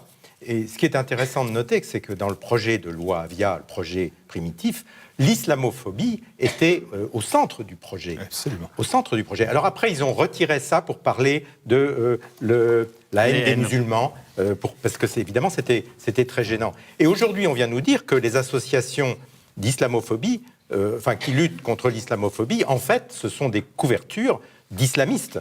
Et ce sont des paroles qui nous viennent du gouvernement lui-même. Donc on voit le retournement complet du discours de ces gens-là. Ça, c'est intéressant. Mais par contre, moi, je voudrais peut-être être optimiste, si je puis dire, par rapport à ce que j'ai entendu autour de cette table. C'est que je crois que, contrairement à ce que dit Philippe, et contrairement à ce que j'ai entendu aussi là, l'assassinat, la décapitation de ce garçon, de Samuel Paty, je crois que c'est un événement qui aura une portée beaucoup plus grande que vous l'imaginez. Alors une portée générationnelle peut-être. C'est-à-dire que ce n'est pas effectivement la génération des 68ards ou des post-68ards qui en plus a vécu les attentats du Bataclan, etc. Mais la génération des écoliers, je pense que dans la génération des écoliers, dans la génération des 12-16 ans, enfin je le vois autour de moi en tout cas, c'est un événement qui les traumatise, dont ils se souviendront toute leur vie, parce que c'est un professeur, c'est parce que c'est une décapitation, parce que les films de la décapitation, ils les ont tous vus sur Internet, et c'est un traumatisme inimaginable, en ce sens qu'ils ont l'impression qu'ils sont rentrés dans un monde de menaces, dans un monde de guerre, alors que jusqu'à présent, ils vivaient plus ou moins bien une situation de mélange culturel qui était problématique, mais enfin, il y avait les enseignants, la direction de l'école, les parents, etc. Ils s'en sortaient à peu près. Et là, tout d'un coup, on rentre dans le drame. Et je ne suis pas certain, je ne suis pas certain que cette prise de conscience, cette découverte, ne génère pas un changement dans les mentalités. D'autant que les gens ont des enfants, enfin les Français ont encore des enfants, peut-être pas assez, mais enfin en tout cas ils ont encore des enfants, et du coup ils se disent, mais alors, l'école n'est pas un sanctuaire protégé, le chemin de l'école, une commune bourgeoise, une commune pépère, recèle des dangers. Et moi, bien sûr, je ne peux pas me féliciter de l'horreur de ce crime, mais je me dis que d'un mal, d'un événement épouvantable, peut naître une conscience, peut naître quelque chose. Voilà. De ce point de vue-là, je pense qu'on peut avoir des surprises étonnantes. Et la guerre n'est plus loin, elle est maintenant chez nous. Papacito. Oui, je voulais rebondir sur ce que vous disiez. En fait, ce qui se passe... Ah, pardon, excusez-moi. Je vais essayer de faire vite. Et conclure. Allez-y, vous êtes en fait, ce qui se passe aussi, c'est pas tellement l'horreur du crime, parce qu'il y a eu des crimes qui étaient bien plus horribles et qui datent plus, et qui sont passés sous les radars. Bataclan, par exemple, ça n'a pas changé les votes à Paris. Hein. Exactement. Voilà. Là, ce qui se passe, c'est que la gauche, qui se pensait à l'abri, a été touchée dans ce qui est censé être son vaisseau amiral, c'est-à-dire l'éducation nationale. Les 68ards, ils supportaient des guérillas atroces en Angola, depuis Paris, en finançant tel et tel groupe, d'accord. Ils soutenaient... les Khmer. Les Khmer, exactement. Libération se félicitait de l'entrée des Khmer à Pyongyang. Tout ça, c'était des guerres qui étaient faites très loin. Et on saluait les massacres qui avaient été faits par les Khmers sur telle population affreusement capitaliste et qui méritait d'être génocidée. Ensuite, ça s'est rapproché. Il y a eu la Yougoslavie. Et là, on a regardé un petit peu à la jumelle, les Bosniaques et les Serbes s'écharper. Et puis ça s'est rapproché petit à petit. Et c'est rentré dans notre pays. Et ça a été les petits juifs de Toulouse. Mais ça va, c'est des juifs, c'est leur histoire de sémites. Ensuite, ça a été les militaires. Oui, mais les militaires, ils l'ont bien cherché, c'est des salopards de fascistes. Et après, ça a été le Bataclan. Oui, mais ça a été, Charlie Hebdo. Oui, mais là, c'est les caricatures, ils l'ont bien cherché. Et en fait, ça commence à se rapprocher. Et le prêtre. Et le prêtre, oui, mais ça, c'était encore un truc de catho. Ça ne concerne pas leur cosmogonie, leur monde. Parce que la planète gauchiste, elle a des satellites. Et pour l'instant, les satellites qui étaient touchés très loin. Mais là, Charlie Hebdo, quand même, pardonnez-moi. Oui, mais Charlie Hebdo, en plein dans leur planète, quand même. Oui, mais pour eux, mais Charlie Hebdo, c'était une provocation quand même. Ils voyaient ça comme étant pas comment dire, C'était pas les gauchistes qui étaient virés, c'était Paris, la France, quoi, c'est ça. Non, c'était surtout des gauchistes qui sont devenus islamophiles. Donc c'est normal que Charlie Hebdo, il n'est pas. Oui, c'était pas les c'est normal que gauchistes Bono lambda. et Mélenchon aient été et refusé de condamner Charlie Hebdo. Quoi. Oui, mais en fait, c'était pas encore l'épicentre de l'éducation nationale, parce que je peux vous certifier que l'éducation nationale, c'est l'épicentre de la gauche. C'est sa matrice régénérationnelle. Voilà. Et donc, du coup, ils ont eu un de leurs représentants qui a été, et c'est là où il va y avoir un petit changement de paradigme. C'est là où ils commencent à se dire, merde, ça déborde. Avant, c'était ces cons de flics qui étaient derrière le périph' qui devaient gérer ces populations-là. Et on leur chiait dessus, on se disait, regardez, c'était les premiers à dire, regardez les flics. Là, ils se sont tous félicités que la police ait commis la bavure qu'on lui reprochait il y a moins d'un mois, c'est-à-dire abattre un type armé dans la rue. Voilà. Et pourquoi ? Parce que ça y est, maintenant on s'en prend à eux, donc peut-être que la police va avoir une autorisation de faire son métier par la gauche. On va essayer, ça ne va pas être facile de sourire légèrement avec les dessins d'Ignace après tout cela. Pierre Gentillet, face à la dictature sanitaire et le manger 5 fruits et légumes par jour, n'oubliez pas l'avocat. Ça arrive beaucoup. C'est le même chaque semaine. Allez, c'est le même. Martial Bild à Paris, c'est l'alerte rouge maximale. À Bistrot, on en profite un max, malheureusement. Pas de vin. Pour l'instant, ça reviendra vraiment. Ne vous inquiétez pas. On va pouvoir se bourrer la gueule à nouveau. Le tout jeune Pierre Marin traîne au bistrot. C'est tout de même plus moral que d'aller chez papy et mamie et risquer de les contaminer. Voilà. Je sais où ils traînent habituellement et quand c'est au bistrot, c'est déjà mieux. Francis Bergeron et Philippe Randa ont enfin trouvé une utilité au masque. Lisez Présent pour l'un et regardez Euroliberté pour l'autre sur le site internet Euroliberté. Philippe Ménard, j'ai trouvé une parade à la dictature républicano-sanitaire. C'est un royaliste. Hein. Vive le roi sur son masque. Et puis, eh bien, la définition d'un vieux schnock et d'un jeune kid, c'est-à-dire d'un boomer et d'un millénial. Le vieux schnock, c'est Macron, et le jeune kid, c'est le professeur Raoul. Pendant ce temps-là, il me donne les dessins au fur et à mesure, donc je les découvre avec vous. Crise sanitaire, islamisme, Papacito, le nouveau vengeur masqué. Je préfère les Reban au masque. Ah oui, c'est sûr. Ça, c'est clair.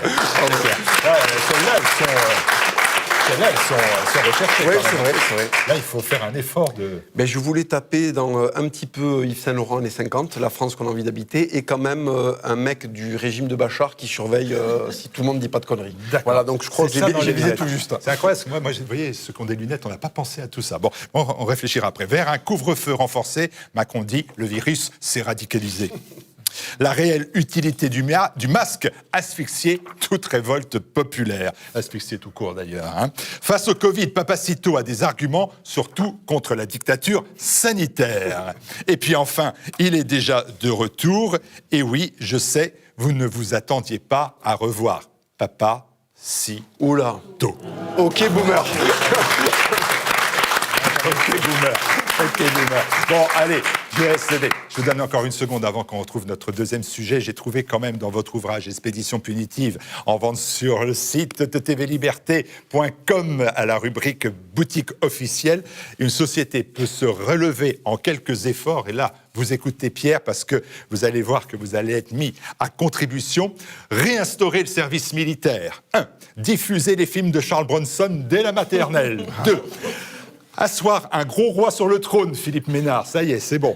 Mettre des peines de prison de 270 ans, et puis armer la police municipale avec des lance-flammes. On se retrouve tout de suite avec Papacito, Expédition punitive.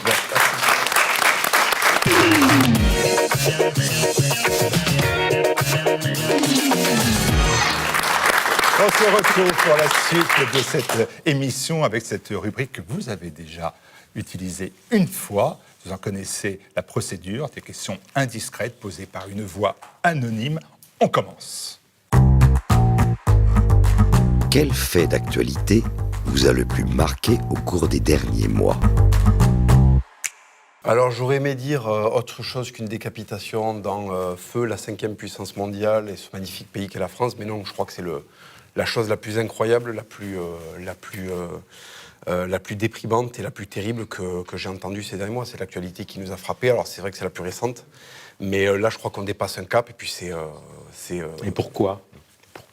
Par rapport à d'autres... C'est pas la première fois, crimes, il y en a déjà d'autres qui se sont crimes. fait décapiter en Il y a France. déjà eu d'autres personnes qui se sont fait décapiter, mais je crois Le que... chef d'entreprise par son ouvrier, avec la tête retrouvée Tout à fait. à la porte de Il son n'en avait pas usine. trop parlé d'ailleurs. Là, c'est différent parce que c'est la première fois que la gauche est touchée. Donc déjà, pour les gens de gauche, je crois qu'il y a un précédent. Il y a un problème. Et la deuxième, c'est que je suis particulièrement attaché à l'histoire de France, c'est que dans ce marasme gauchisant qui était l'éducation nationale, le cours d'histoire était la seule bulle d'oxygène qu'il y avait et qui permettait un petit peu de renouer avec l'amour de la France. Ça dépendait beaucoup des professeurs, mais quand même. Et c'est vrai que là, le fait qu'un prof d'histoire soit touché, c'est quelque chose qui m'a... La seule chose que j'aimais de l'école, c'est l'histoire. Et là, c'est l'histoire qui a été touchée. Et en plus, on voit bien que là, c'était juste avant les vacances. Enfin, il y a tout un faisceau. La personne est très très jeune, la personne qui l'a tué. Il y a tout un faisceau de gravité qui fait que là, moi, ça m'a vraiment touché. On a été tous touchés. La suite. Quel est votre héros dans la fiction ? Alors, attention, Papacito, ici vous êtes libre, mais je tiens à vous préciser que la dernière fois que je vous ai posé la question, c'est parti en Schweppes, qu'on dit chez les millennials, et je pense que c'est là qu'on a été censuré. D'accord. Donc il faut que je fasse quelque chose de léger. Voilà, si vous me sortez le président philippin, on est mal barré. Bah, écoutez, j'adore M. Mélenchon. C'est vraiment Voilà, mon héros dans la fiction. ça c'est bien. Voilà, Là, il n'y aura pas de censure. Voilà, Il y aura pas de censure. Là, on est bien. Oui, mais je pense que là, même, vous allez avoir des subventions dans très peu de temps. Oui, c'est ça. Donc, j'adore monsieur Maintenant, si on a les Mélenchon. chiffres du média de Mélenchon, là, par contre, on les C'est a. peut-être le DIMAT qui va... Oui, voilà, Et ça, c'est non conformiste en ce c'est moment. Oui, j'adore son courage politique, d'une part. J'aime beaucoup son amour effréné pour la société occidentale. J'aime le fait qu'il soit complètement débarrassé de son côté gros socialiste, franc-maçon, qui a passé je ne sais pas combien d'années à prendre du pognon au PS avant de se découvrir tout d'un coup un amour pour la révolution. C'est vraiment un type que j'admire. Et c'est un parcours particulièrement courageux. Je le mets au-dessus de Che Guevara, pour moi, au niveau du courage politique et de la... Voilà.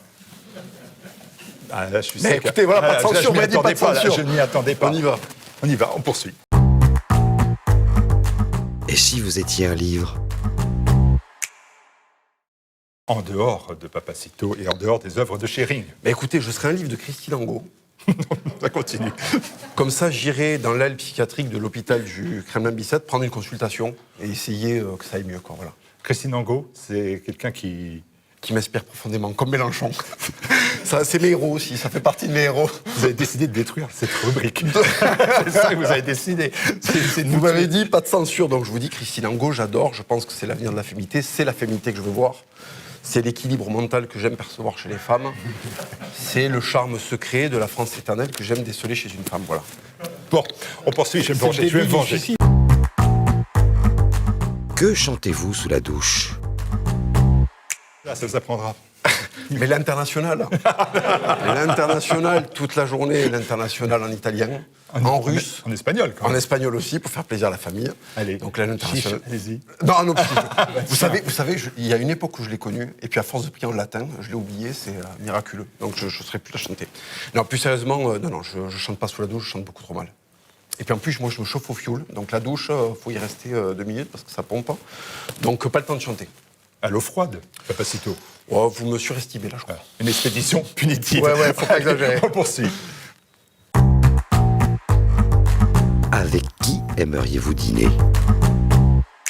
On a dit qu'on était propre. Avec qui j'aimerais dîner? Mais j'adorerais dîner avec Yann Barthès.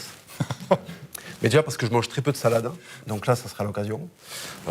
Et puis, c'est quelqu'un, j'admire son œuvre. J'aime beaucoup, pareil, son courage politique, la façon dont il porte l'idée française. Enfin, il nous connecte directement avec les Carolingiens, c'est formidable, ce mec-là. Donc voilà, je serais vraiment ravi de manger un peu avec C'est une de vos têtes de Turc, quand même, Yann Barthès. Ah, il faut dire qu'il est taquin dans son style, dans son camp, donc c'est vrai que oui, il donne envie, quand même. Ouais. Il y en a d'autres.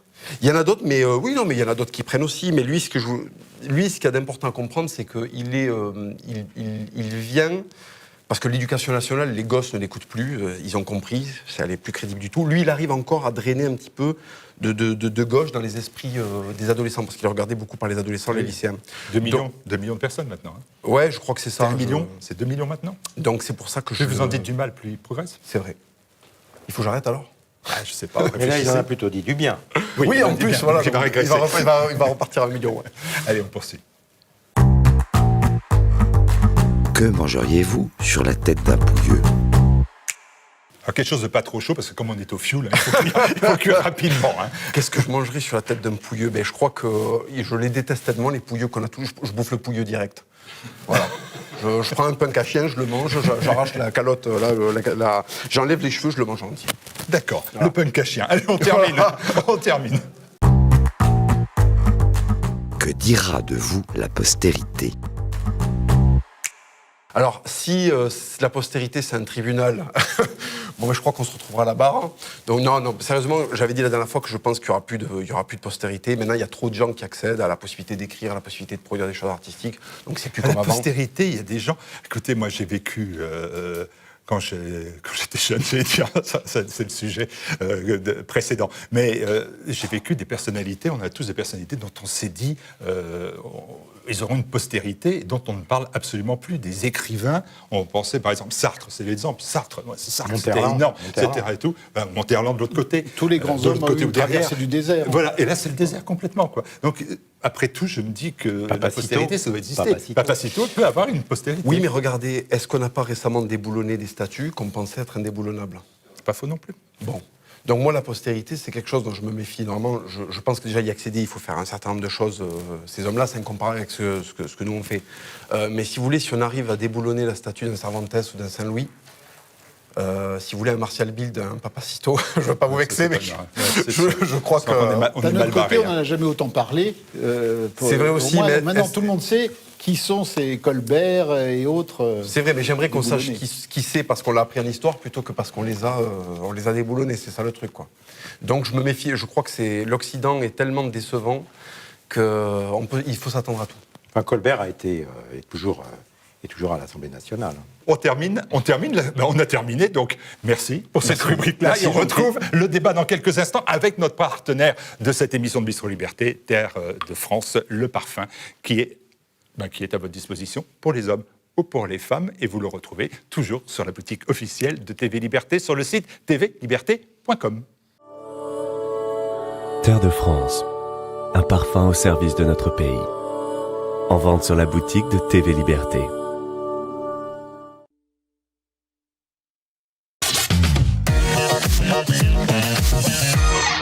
Covid-19.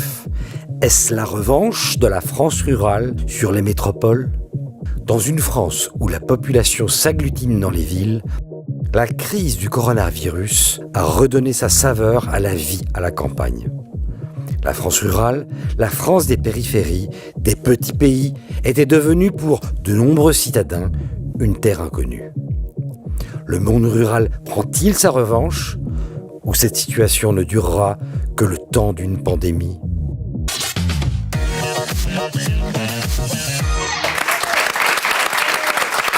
Alors, j'ai trouvé cette idée-là dans votre livre parce que vous stigmatisez les bobos.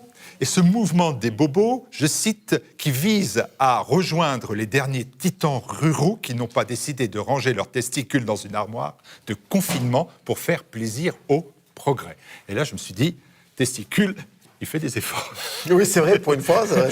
Merci de le La seule saluer. page, oui, c'était Merci la de seule le page où il y saluer. avait- Et donc, vous avez vu ce mouvement-là ?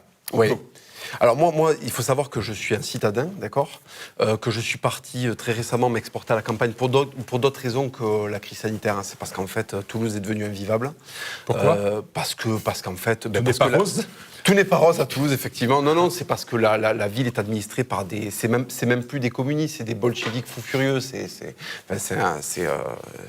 incroyable. C'est pas encore écolo pourtant. Pardon, Ça, c'est pas c'est encore pas écolo, encore mais je crois que c'est bien pire. C'est LR. Ouais, c'est le fond du trotskisme, c'est le résidu de Trotsky sur la photocopieuse sur laquelle on l'a fracassé, quoi. C'est vraiment terrible. Et je supportais plus Toulouse, j'adore cette ville. C'est une des capitales de l'art roman. Et voir l'art roman côtoyer des militants du NPA, c'est trop pour moi. Donc je suis parti à la campagne. Je suis parti à la campagne pour éviter certaines populations qui ont une caractéristique que je trouve assez anxiogène, voilà, qui ont une propension à la criminalité qui commence à rendre la vie à Toulouse assez désagréable par rapport à l'époque où je l'ai connue.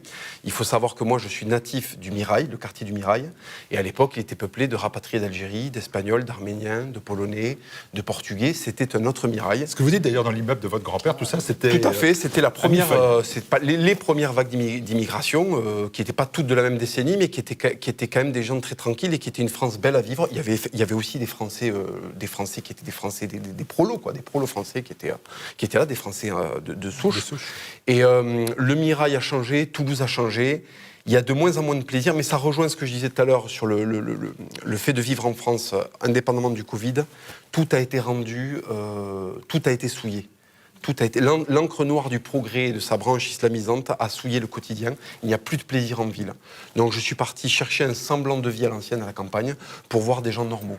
Voir des gens normaux, c'est voir en fait des paysans, des chasseurs, mais aussi des instituteurs qui ont décidé d'aller à la campagne, voir la société française avant la grande catastrophe du mitterrandisme.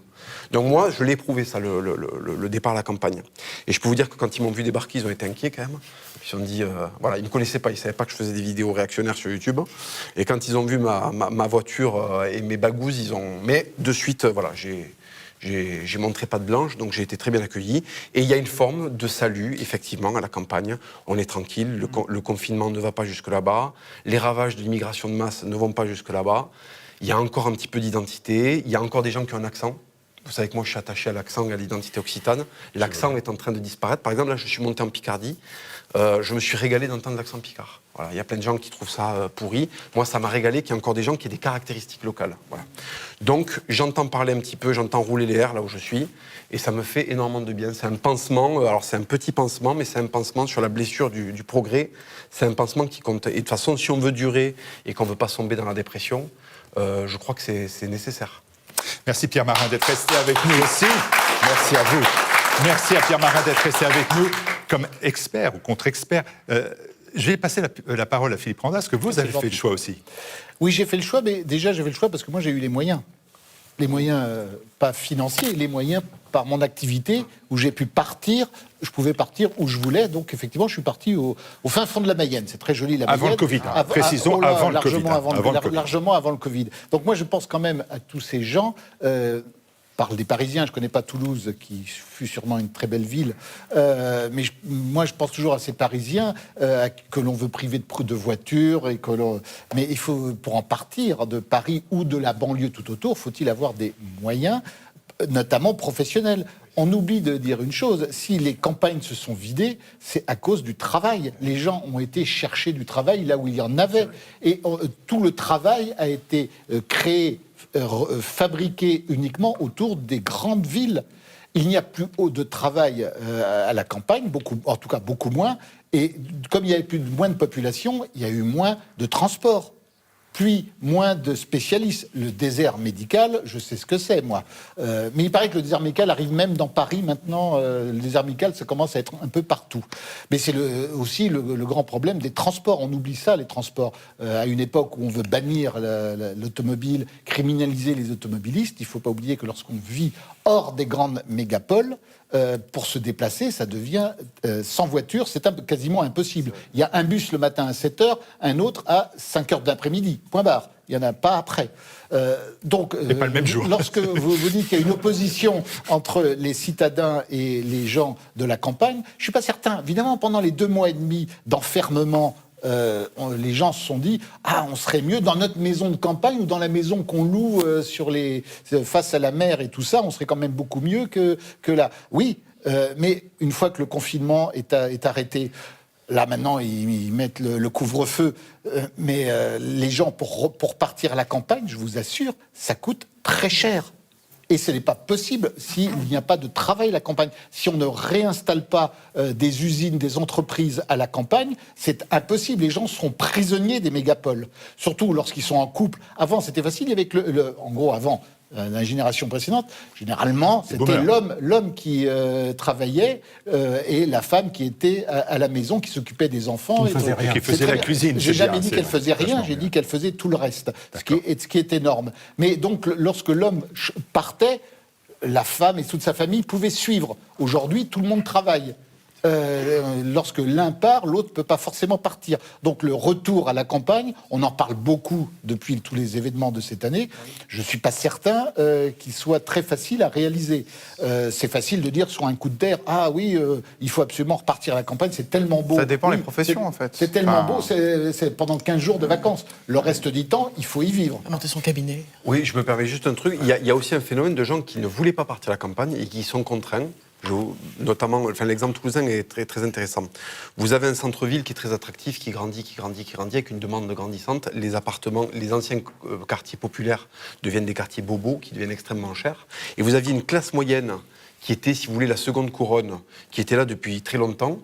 Elle est repoussée aux limites du périphérique. Elle ne peut plus se payer des appartements dans Toulouse intramuros. Mais qu'est-ce qui ceinture Toulouse?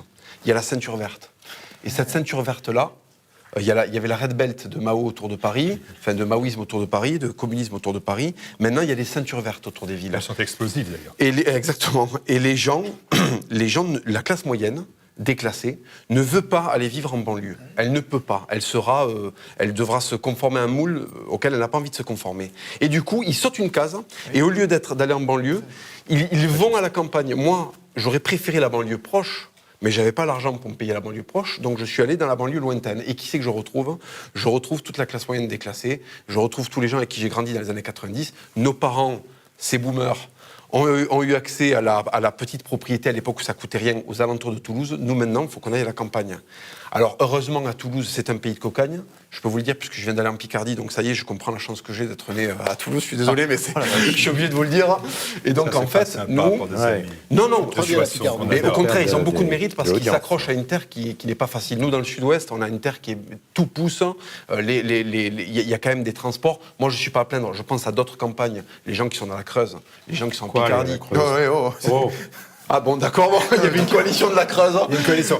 C'est ce truc, vous dites Creuse, il y en a 10 qui se lèvent en disant comment tu t'en prends à la Creuse. C'est les 10 habitants de la Creuse, ils sont au désert des transports. C'est ça. Et Ça, c'est une réalité. Dans la Creuse et dans, je sais pas, en Ardèche, les transports, c'est le désert. Alors,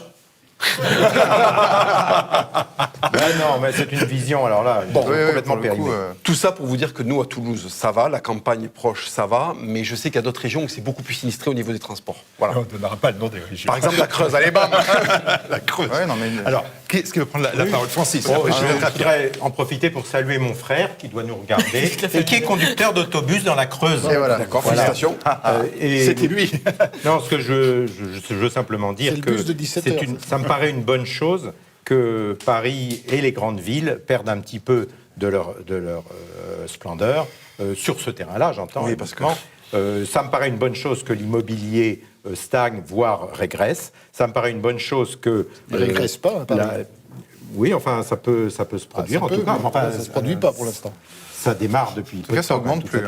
Enfin, quand je vois comment ont voté toutes ces villes, eh ben moi, j'espère qu'elles vont connaître un petit peu une évolution dans le bon sens sur ce plan-là. Voilà, c'est tout ce que j'ai à dire. Et maintenant, il n'y a pas de mauvaise campagne, il n'y a pas de mauvaise Picardie et de bonnes régions toulousaines. Je crois que toutes les régions françaises, et c'est ce qui fait quand même un amoureux de la France comme vous le savez, toutes les régions françaises ont des endroits, enfin des sites extraordinaires, des châteaux, un passé, des monuments, des paysages, des bords de mer, des montagnes, des vallons. On a une chance inouïe. Et ben justement, c'est une bonne chose que les urbains, les Parisiens et les autres redécouvrent leurs racines. Je vais laisser Pierre Marin, je vais vous donner la parole tout de suite. Pierre Marin, réagir parce que En fait, je pense vous êtes étudiant parisien, on a l'impression que sans bitume, c'est la mort Non, pour mais vous. j'ai plusieurs double vies quand même. Je connais Je ne sais pas. Je connais en dehors du périphérique. C'est pas vrai. Simplement, juste pour répondre à l'interpellation qui a été faite. En fait, je pense que ce qui est et c'est ce qui manquait peut-être au début. Quand on parle de la campagne, il ne faut pas en faire non plus un endroit où tout se passe bien et qui est une espèce de bouffée d'air incroyable. Il y a des endroits en France qui sont déshérités, où il y a une misère incroyable, où on a tout détruit. Moi, je vous invite, puisque vous étiez en Picardie, à venir dans l'Aisne, à Laon, à venir en Thiérache. Ce sont des endroits qui ont été à un moment très fréquentés par les touristes anglais. Il y avait le Poma, c'était une espèce de métro qui montait tout en haut jusqu'à la cathédrale. C'est extraordinaire. Mais je suis allé à Laon. Laon, d'accord. Mais je ne connais pas Laon. Mais à côté de Soissons. Moi, je vois de quoi vous parlez dans le sud-ouest. J'ai découvert le Béarn cet été. Cet endroit est le centre du monde. C'est extraordinaire. C'est magnifique. Et comme on en est embrassé tout le monde, donc j'embrasse les gens avec qui j'étais dans le Béarn cet été. Elles se reconnaîtront. Ils se reconnaîtront. Mais se reconnaissent déjà et elles s'engueulent. mais plus sérieusement, il y a des endroits en France où en fait, les gens ont fui aussi. Quand vous êtes dans Thiérache et que vous n'avez plus un seul service public, plus un seul lieu de sociabilité. Parce qu'avant, il y avait la paroisse, on n'avait pas besoin de quitter son village, il y avait tout. Avec le commerce, il y avait le lieu de sociabilité qui est un élément indispensable. On n'est pas des homo economicus, on n'a pas juste besoin d'un pharmacien et d'une supérette. Il y a aussi des choses qui se font. Ouais, aujourd'hui, un lycéen en province, il pense à aller à la ville, ce qui est terrible. Si on ne reconstruit pas la France aussi dans ces endroits-là, pas seulement dans les villes. Évidemment qu'il faudra faire un grand ménage ou les laisser s'effondrer, je ne sais pas, mais c'est en cours en plus, parce qu'il y a un chiffre, alors d'habitude je viens avec mes chiffres, je n'oublie rien, mais il y a un chiffre qui est sorti récemment où les écoles publiques qui se vident à Paris depuis 10 ans, ça on le sait, mais alors maintenant il y a aussi les écoles privées. C'est-à-dire quoi ? C'est-à-dire que les familles s'en vont définitivement, elles partent toutes. Et Paris va ressembler à un espèce de truc de fonctionnaires. À Paris, du bureau, d'Hidalgo, les gens s'enfuient, donc c'est normal. C'est important de vouloir faire de Paris la ville où il n'y ait que des touristes. Le problème, c'est qu'on a interdit aux touristes de se déplacer. Des touristes, des fonctionnaires, des réfugiés et des jeunes start-upers. Et des clandestins. Voilà. Vive Paris. Génial. Philippe Ménard, vous êtes passé au-delà du périphérique, vous habitez aux Portes. Oui, alors, j'habite aux Portes et régulièrement je me plonge en province. Non. Si, un peu partout. Voilà, le Gers, la Sarthe, qui est beaucoup mieux que la Mayenne, pardonne-moi Philippe. Voilà, et, On voit quelqu'un qui n'a jamais voyagé, c'est marrant. Voilà, et la Bretagne, enfin la Picardie, le Babéry, tout est parfait. Donc moi, ce qui m'a intéressé, c'est surtout que avant la crise, Sadiq Khan, maire de Londres, Anne Hidalgo, maire de Paris, nous explique qu'il y a des villes-mondes et que ces villes-mondes sont le modèle de l'avenir. Alors, plus de 50% de la population mondiale est désormais urbaine. Donc avec des villes, Paris c'est petit, hein. Il y a des villes où il y a 18 millions d'habitants, 24 millions, enfin donc à Shanghai 27. Là, voilà, on est vraiment minuscule et des villes qui explosent, des villes de 10 millions d'habitants qui il y a 20 ans n'existaient pas, ça existe avec il y a une orientalisation des villes absolument incroyable, les villes africaines aussi sont en train d'exploser et ces villes-mondes étaient censées être le modèle de démocratie, de gouvernance, etc. Arrive le virus et on s'aperçoit que, évidemment, ce sont dans ces villes-mondes que le virus est absolument incontrôlable, qu'on ne peut rien faire, qu'on ne peut pas se protéger, que tout le monde est contaminé. Et donc, du jour au lendemain, le modèle des villes-mondes qui étaient prêtes à faire sécession, comme Sadiq Khan, le maire musulman de Londres, et Anne Hidalgo, le maire on ne sait pas quoi de Paris, étaient en train de nous expliquer qu'ils étaient presque à s'affranchir du cadre national pour inventer en fait un nouveau royaume réservé aux villes et aux dominions qui entouraient la ville. Et là, non, en fait, échec complet d'une quelconque gouvernance sanitaire, échec complet de la fiscalité, échec complet de l'éducation, et donc... On ne peut pas dire que les ruraux soient opposés aux métropolitains, parce qu'effectivement, à côté de ça, le rural, voilà, c'est quand on habite Tours et qu'on veut un rendez-vous en octobre chez le dermato, on vous propose février, donc voilà, on a intérêt à ne pas avoir de maladie de peau, et puis sans doute pour l'ophtalmo, ça va être mars.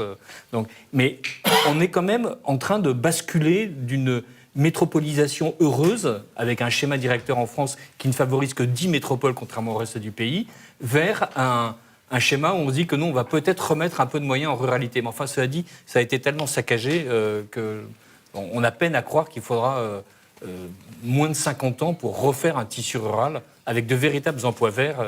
Parce que comme les paysans ont largement contribué à pourrir la campagne, soyons francs, le gars qui maintenant, avec son tracteur, cultive 700 hectares en étant seul, alors qu'avant, il se contentait de 15 et qu'il y avait en plus 2 ouvriers agricoles, il fait quand même partie de ceux qui ont réussi à saccager le pays. Je tenais à le dire, parce que voilà... Beaucoup de gens aiment les paysans, mais en fait, je pense que les paysans sont des êtres nuisibles. Voilà. Oh non, on ne peut pas vous laisser dire ça. Non, c'est une blague, je précise que c'est une blague. Non, c'est une blague.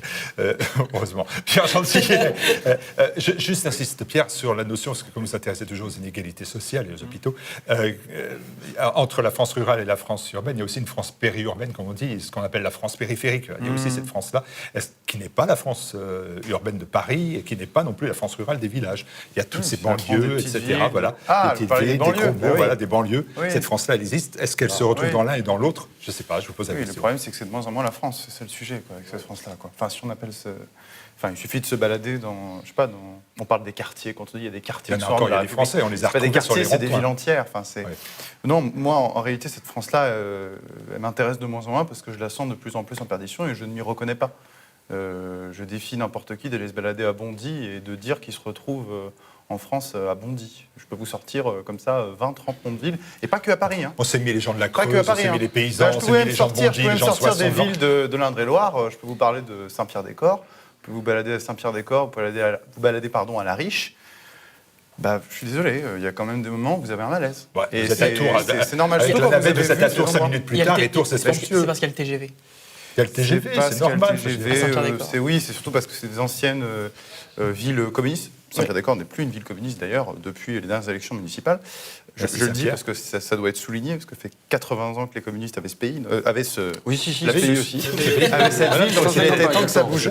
Mais je voudrais juste revenir ferroviaire, donc c'est intéressant sur ce qui a été dit et ce que vous avez développé notamment sur la... C'est vrai, il y a un malaise de la France rurale, de la France des campagnes. Alors il y a plein de choses à dire, mais effectivement il y a un vrai problème de pauvreté, mais la différence, et il faut le souligner parce qu'on ne le dit jamais, donc je profite de votre émission pour le dire, c'est que j'étais par exemple, il n'y a pas très longtemps dans le Cantal, J'ai randonné dans le Cantal, j'aime beaucoup l'Auvergne, c'est une des régions avec le Berry que j'aime vraiment beaucoup.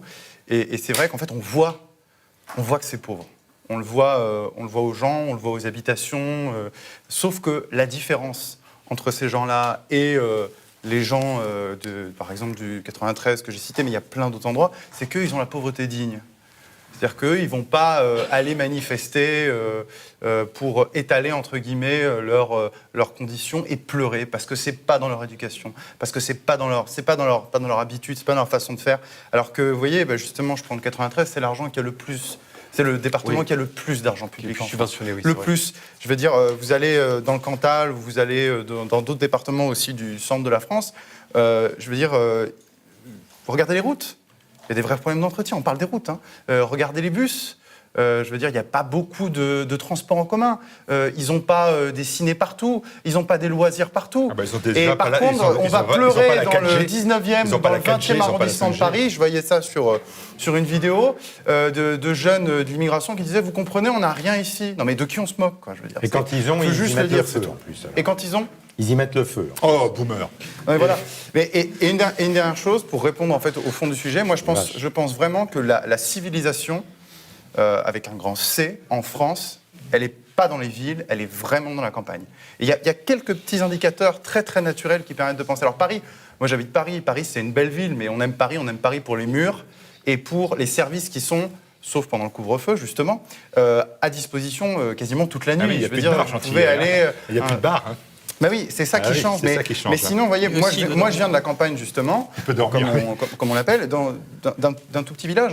Je veux dire, moi je disais bonjour, on dit bonjour aux gens dans la rue quand on les croise. On ne fait jamais ça dans la ville. Évidemment, vous faites ça, on vous regarde avec des yeux de fou. Je veux dire, dans les transports, le niveau de... On fait ça dans notre village ici. Laissez-moi juste finir, Marcel, mon propos. À TV Liberté. Les transports, vous voyez ça typiquement. Les transports, vous voyez, moi il y a un truc qui m'a toujours choqué quand je suis arrivé à Paris, c'est rien pour vous. Mais quand j'ai pris le RER la première fois et que j'ai entendu une voix, donc quelqu'un techniquement qui est payé et qui vous dit « laissez d'abord descendre les personnes avant de monter », je me suis dit « mais on est où, quoi ? À quel niveau d'abrutissement, de déculturation, de décivilisation on est pour qu'un type soit payé pour dire « laissez les gens descendre avant de monter ». Enfin, je veux dire, je trouve ça sur la complètement ligne fou. 13, il y en a même, devant chaque porte, il y a quelqu'un payé pour ouvrir les portes, pour empêcher les gens de monter trop vite et de les laisser descendre les autres. Mais voyez, typiquement, c'est ça qui me fait dire qu'en fait, voilà, quand vous allez dans des petits villages, ou même des villes de 3 4 000, 5 000 habitants, vous vous sentez beaucoup mieux, vous êtes pas du tout en insécurité. Enfin, je veux dire, vous vous baladez dans des coins en Touraine ou dans l'Inde ou dans le Berry, vous pouvez y aller avec votre portefeuille à l'arrière de votre pantalon, il n'y arrivera jamais rien. Vous pouvez garer votre voiture sur la petite gare et même oublier un moment de la fermer. Vous avez beaucoup moins de chances de vous faire braquer qu'en la laissant à Paris. Donc, les gens vont peut-être, avec cette expérience de télétravail forcé pour une bonne partie des gens en France, retrouver l'idée de se dire que finalement, c'est peut-être mieux d'arrêter de vivre comme des Untermensch à Paris, dans 30-40 mètres carrés, penser qu'on est un super winner à vivre 30-40 mètres carrés dans un petit appartement, alors qu'en fait, justement, ce serait peut-être mieux, pour la même somme, d'avoir un 200-250 mètres carrés avec un jardin, de vivre en province, d'avoir une femme, des enfants qui grandissent dans un milieu sécurisé. Qu'ils aient les moyens de s'installer sur place. Mais justement, c'est plus difficile aujourd'hui. Un prix d'un 30 mètres carrés dans Paris, c'est pas le prix de l'achat, c'est le prix du travail. Mais vous pouvez plus acheter dans Paris. Non, mais c'est le fait d'avoir un boulot sur place. Là-bas, sur place, on peut... Mais c'est ce que je disais, ça dépend les métiers. Mais à Paris, attendez, à Paris, c'est du tertiaire. Il faut que votre cabinet et votre fac vous suivent. Mais non, mais je vous dis ça parce que qu'est-ce qui vit dans les villes ? C'est du tertiaire. Et justement, c'est ce qui fait que ces gens-là peuvent faire du télétravail. Donc il faut les encourager à partir et à aller dans les campagnes. C'est l'idée qu'ils ont. Je fais une rectification sur la province et la campagne française. Il y a du boulot, il y a du travail, sauf qu'ils ne trouvent pas les gens qualifiés pour les boulots. Alors, les gens qualifiés, c'est pas forcément des énarques. Non, ceux-là, d'ailleurs, on les demande rarement. Ce sont des gens qui, en fonction des emplois qui sont proposés, répondent aux critères. C'est là le problème. C'est qu'il y a aussi une inadéquation entre l'offre et la demande sur le marché du travail. Est-ce que vous avez, avant de donner la parole à Papacito, un dernier mot à dire? Parce que vous savez que le couvre-feu va bientôt pointer, il va falloir qu'on aille se coucher. Donc, pas de... Non, il faut vraiment qu'on aille se coucher, Papacito. Vous avez entendu cela, est-ce que vous voulez rajouter quelque chose? Oui, juste vous dire qu'il y a même en ville du boulot qui ne trouve pas... Il y a des entreprises en ville qui proposent du travail et il n'y a personne qui vient me pointer. Moi, j'étais déménageur avant d'être sur Internet. J'étais dans une société de déménagement qui était dans la périphérie très proche de Toulouse. Hein. Je veux dire, c'était très bien desservi. C'était accolé à Toulouse, intramuros. La société de déménagement avait du boulot à profusion qui était payé 2 000 € par mois, d'accord, ce qui est énorme pour les jeunes générations. Je tiens à le préciser, des gens qui démarrent dans la vie professionnelle, 2 000 € par mois, c'est beaucoup. Ils ne trouvaient pas de gens pour venir travailler parce qu'il y a des gens il y a des gens qui estiment qu'il y a des travaux qui sont trop compliqués pour 2000 balles. Et effectivement, il y a des quartiers où 2000 € on peut les gagner différemment. Et ces gens-là n'iront pas soulever 7 tonnes par semaine pour gagner 2000 €. Et au déménagement où j'étais, je suis désolé, c'est un fait, c'est factuel, c'était 90% de blancs trentenaires qui venaient travailler. Voilà. Et on n'arrêtait pas de me dire qu'à Toulouse, il y avait des problèmes de chômage et d'emploi et que c'était à cause de ça qu'il y avait de l'insécurité et de la délinquance. Typiquement, ces sociétés-là, et c'est pas la seule, il y en a plein, ont du mal à recruter parce qu'il y a aussi une génération qui n'a plus le goût du travail et qui peut-être gagne de l'argent différemment, plus facilement. Voilà, c'était juste pour souligner ça. Vous avez dit, dans votre ouvrage, vous dites un jour, Sylvester Stallone et Arnold Schwarzenegger mourront, et avec eux, la dernière expression d'un monde libre et décomplexé. C'est ça? C'est ça votre vision, c'est Stallone et Schwarzenegger? Oui, complètement. C'est-à-dire qu'en fait, si l'autre proposition, c'est François Cluzet, vous comprenez bien que je préfère Stallone et Schwarzenegger. Vous voyez, déjà, eux, ils font des films, ils le produisent avec de l'argent qui n'est pas pris dans la poche ni dans la vôtre. C'est-à-dire qu'ils prennent des risques. C'est-à-dire que s'ils font des bouses, en fait, c'est fini pour eux. Donc, c'est des gens qui doivent perpétuellement produire de la qualité. En France, vous pouvez faire toute une série de petits cacas. Systématiquement, on viendra vous glisser un petit billet dans la poche pour que vous puissiez continuer à en produire. Vous voyez ce que je veux dire? Donc effectivement, je pense que ces gens-là sont la représentation de ce qui est devenu un mythe en France, c'est-à-dire le vrai talent récompensé à la méritocratie. Donc quand ils vont disparaître, effectivement, on va être profondément orphelin. Parce qu'il n'y aura plus de films exaltants comme ils faisaient. Moi, alors c'est peut-être générationnel, mais j'ai rarement été autant exalté que quand Rambo s'occupe du communisme à sa façon, si vous voulez ce que je veux dire. Voilà. Et d'autres problématiques. Merci. Adrien Ouais, ça, c'est autre chose. Alors, il y a aussi dans cet ouvrage que je vous conseille vraiment de lire, Expédition punitive. Je ne dis pas que c'est sur la boutique officielle du site de TV Liberté, vous l'avez compris si vous nous suivez depuis le début de l'émission. Mais c'est un livre qui est drôle, qui est un livre hilarant, avec quand même une vision, j'ai trouvé terriblement pessimiste par rapport aux autres ouvrages. Vous dites, la peste du progressisme s'abat sur la France comme pour la punir d'être la souillon républicaine qu'elle est devenue. La France, souillon républicaine. Honnêtement, même nos pires adversaires antipatriotes, anti-français, ne disent pas cela. Pour faire pour s'en sortir, il faut faire le vrai diagnostic. Si vous avez un cancer, vous ne pouvez pas vous faire diagnostiquer un rhume et espérer guérir de ce cancer-là en prenant des remèdes pour le rhume. Vous comprenez ce que je veux dire? La France a décapité le sacré.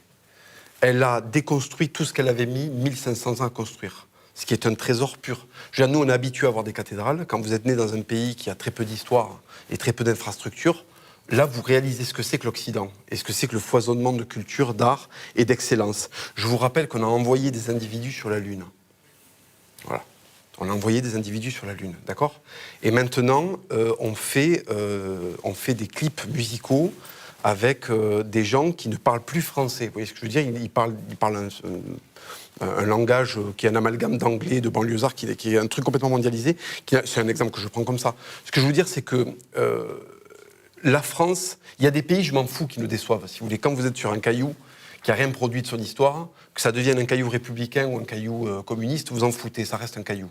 Dans un pays où il y a autant de cathédrales au mètre carré, où il y a eu autant de grands hommes, où il y a eu autant de productions artistiques, devenir un jiffy, quand on a été, si vous voulez, une grande maison, c'est une honte et c'est impardonnable. Voilà. Attends, ils ont des idées de génie. Oui, c'est vrai. Et la religion dans tout ça? Mais la religion, elle est centrale dans mon propos. La religion, c'est le système immunitaire français. Comment un pays qui s'est construit en 1500 ans sur la christianisation du français et sur la francisation du chrétien, vous comprenez ce que je veux dire? C'est une interpénétration qui est pratiquement structurelle. L'ADN de la chrétienté et l'ADN de la France sont mêlés très profondément. L'avoir renié ça, par des manipulations qui finalement... Dans l'histoire de France, si vous voulez, l'accident républicain, pour l'instant, on n'en est qu'à 150 ans. D'accord ? Par rapport à 1500 ans d'excellence. Donc je pense que c'est encore rattrapable. Mais le remède, c'est pas un Dafalgan. Voilà. Le remède, c'est... bon, ça va tomber sur le coup de la loi. Mais voilà, il faut un gros remède. Je vois le genre parce que c'est souvent... L'image permet d'aider à comprendre. Allez, les bobos parigots privés de resto, les pauvres, vous voyez. Ça vise quelques-uns d'entre vous. Hein. C'est cool la campagne, on ne porte pas de masque et on ne risque pas d'être verbalisé, même avec un poulet sur le dos. Poulet policier pour... Non ? Ok, boomer, d'accord. La famille capitaliste, c'est dur, hein, Ignace. La famille capitaliste découvre la campagne. T'as vu l'animal, papa ? On dirait une tirelire. Voilà, ça c'est un beau dessin d'Ignace. Pas mal. Ah bah ça y est, ça fait l'unanimité. Enfin. Merci beaucoup, Papacito. Je sais que vous avez fait une tournée à travers tous les médias, y compris alternatifs, pour venir présenter Expédition Punitive. Et puis, comme pour vous, ça a été une punition, l'idée, c'était de se tirer le plus rapidement possible dans votre province, à Toulouse. À ma punition de confort, quoi. Voilà, donc l'idée, c'était, avant le couvre-feu, de pouvoir se tirer de Paris. Non, mais ça va, j'ai mon temps. De toute façon, je vais le gruger, le couvre-feu. Je vais me faire une petite attestation. Et, de toute façon, là, j'ai 700 km à faire. À 21h, je serai du côté de la Creuse, justement, je crois. Voilà, donc... de toute façon, je suis déjà hors la loi, là. Allez, on est hors la loi. Bonne soirée à vous. Et merci pour votre invitation. Merci aux techniciens, bien évidemment. Merci au public que je sais fait un effort. Alors, je le reprécise, c'est selon ce que nous demandent les autorités de faire pour les sociétés audiovisuelles. Je ne suis pas favorable à ce qui est fait, mais ça nous est imposé pour que nous puissions continuer à faire Bistro Liberté. Et je pense que c'est important qu'on vous livre tous les 15 jours cette belle émission que nous aimons tant et que vous aimez. Alors, partagez-la, likez, c'est-à-dire aimez cette émission. Faites connaître le bouquin de Papacito. Aidez la cause, comme on dit. Merci, bien évidemment, aux sociétaires.